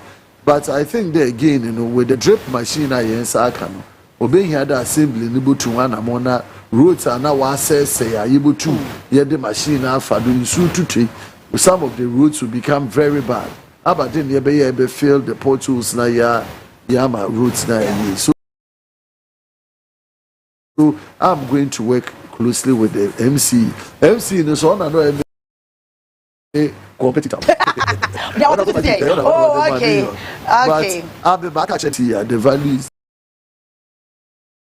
but then now you need to impon with you. So that route is there. Now your problem with a major traffic light, number 9 traffic light. No soon be some hasem. Be the chirama yame aduma you will need some there on check traffic lights so be babe. Then also zebra crossing. This is a very big problem because you want to school for those. They be a Walter Street many a walk school. It's no many urban routes national. This is in Koma. May I do my sure that as we go into this June, the zebra crossing would also be fixed. Now at least you to improve on your road and other infrastructure. Okay. Measure Comodiano Sanya UNMC in Temsian Cram, you sure say be quantum. Oh yes. Yamea Doma be quantum. Unemployment no anamuntu bi ewo ho. Wadi nkomobi. Me sure say apprenticeship program ni we ye kokosui. Ebia wo adwene bi se obetu adamo na ebia efiafo no wapebia. Oh yeah, very that's the biggest problem. Say solving su problem into your school fees. Na share akwan. Na nipa na wotim no woni adwuma ya. No che dem an ye nyina emfasulu wofom. Enti efiaso ye big problem pa adwuma se. Okay. Adwuma sem de bia meka wona wonku school a wo pay adwuma wona wa ku school but when we a wo pay adwuma. Wona we school nso a wo pay adwuma. So ya categorize them nkrofuni nyina. And we are working around the clock to get some work before one hour. We pay when you move to Chua, you be one Ghana. What kind of Ghana Post? Okay. And some of the interventions are made in Muntu Minkano TV. Parliament, I want you connected there. Obi on man aban or the still otumonye you be any both for the pa. Abe with opposition. So far be you abe 7 bi dama enkrofa. Na o said ye tell am kukakra. Onye dem obi de be kwa complain. We are working every day and night to see how best we can get opportunities for them. In fact, my National Youth Authority ECMA head and so yes opportunities are obi for youth authority aba ye be ma mebune hu manage penyin and so Auntie Sarah ye engage ya share government initiatives that apprenticeship work can coders na albebani na how do we take advantage as a country as a community etini na ye ne mebune edi nkomo and we are sure that ye queen will be able to bring the rate of unemployment. May I show some of a fear for bear enjoy a conversation. Also, I catch up and it's the bear and say, a lawyer there, I will be asked one macron on quad to make a swammer. I will know this thing. Steve way and the other open on the bay. Daddy, from water credit, what I say, last media, a branch back, I don't know. A lawyer about home play to media, a branch back, I don't know. A lawyer about home play to money microphone or casa. What I say, Daddy FM, water, a takradi, to me, Pamacho. Lawyer, dear, may my culture say, I support personalities, not political party no or ba personality no or not say obetimi aye adwuma ye nyina ye support o man ba ko ne nyina ye kekere politics ye de kontokwa divide ye ho saa eno na am ye du ba bia ye dui of 4 time crofo because of politics me dwere ho amentiase o obi wo ye wa hi because nipa no tiase so ye NDC ni o tiase so ye MPP ami minister all right lawyer wo dey fear for nkasa be 1 minute na yem ko. But I see people, can better. Mama Queen and if you have for 18 town. If you have for one other Roma, and be Juma Ghana's Parliament. Ghana Parliament is me beno. So far, me go minimas. A Juma be or Sedemi or Parliament, Eka Parliament, Nipa, a titru our bois. Or in my shabby group, a tenor, the count, and I ye Juma, the debois. May I the major money now, so not major no more. May Shakwana Mutu Mafrema, a Juma Sama Kunini, Yedi developments, Yebesha Yen roots, Yebesha Yen desilts and our Kodo with the assembly. It's no Bibia may ye be a Abrebosa Yebesanaba, Unini Mubia Becadampa, a Jumida Hodishamins and Maye. na ma ye ni ye ma ne ho aba fa so am efia me ye ndem nti won fa mpai bo won fa nta mechi won fa mpai bo won fa nta MC su mechi won fa mpai bo won fa nta OMAN ni mechi so that at the end of the day ye ne ni so ade hu de ye be transform if dam ba won nyina achi yankopon onhyira won ni dwuma wo Efia for ye damase mo fa che ye patcho ye efia kwanta wa e mesrefo mo fa che patcho ye efia constituency yesremu a ofani ye mese wa hwe ezi mo fa che ai message sinu bebre afa bi wo sa de ne pop back and forth ye nkofo mo hwe wa efia doso pa efia for yesremu wa dibim yesremu ai pamcho ye efia constituency mo fa che ye pa yesremu ada lawyer mame na wasia no pain ene wadaje ye twen na meso metwi bi ai no pebre na ma babi mo di benya ene o se nya wanfu a na ye di national issues ho nkomo na ye wi aye de fanso e di efia ho enkomo ene ti efia for ye da masenya mi hira mo na mo support mo member of parliament na adwene wo ne tirim no esoso dodo sebe ya otibi ye emu 70% kra ma me ye sure say efia ebedane ba ku bi otina so anheda nkoyi sa ba ben maya ade amasisa monza no ma me na la ya asisa no pay one yen abeche the time no kaka won so a wo hye yen ya me hya me ze de CTV de wa mama TV na yer mi na mkroma na miti ayo kase ase de ye beti atwen etito so eyeyi ya me hira mo wate manchi mi atuma ma chese ba bia mekobia no mudi mechi ya me hira mo papa ba ese CTV wo ye de ayo krom aji ba bia boso ayo muntia ye da mase ya me hira mo papa lawyer besa ba biem na fe ye nya time adi nkomo ne bebre ba me na production team nyina ase won so a wo hye ye ya me hira ya krawo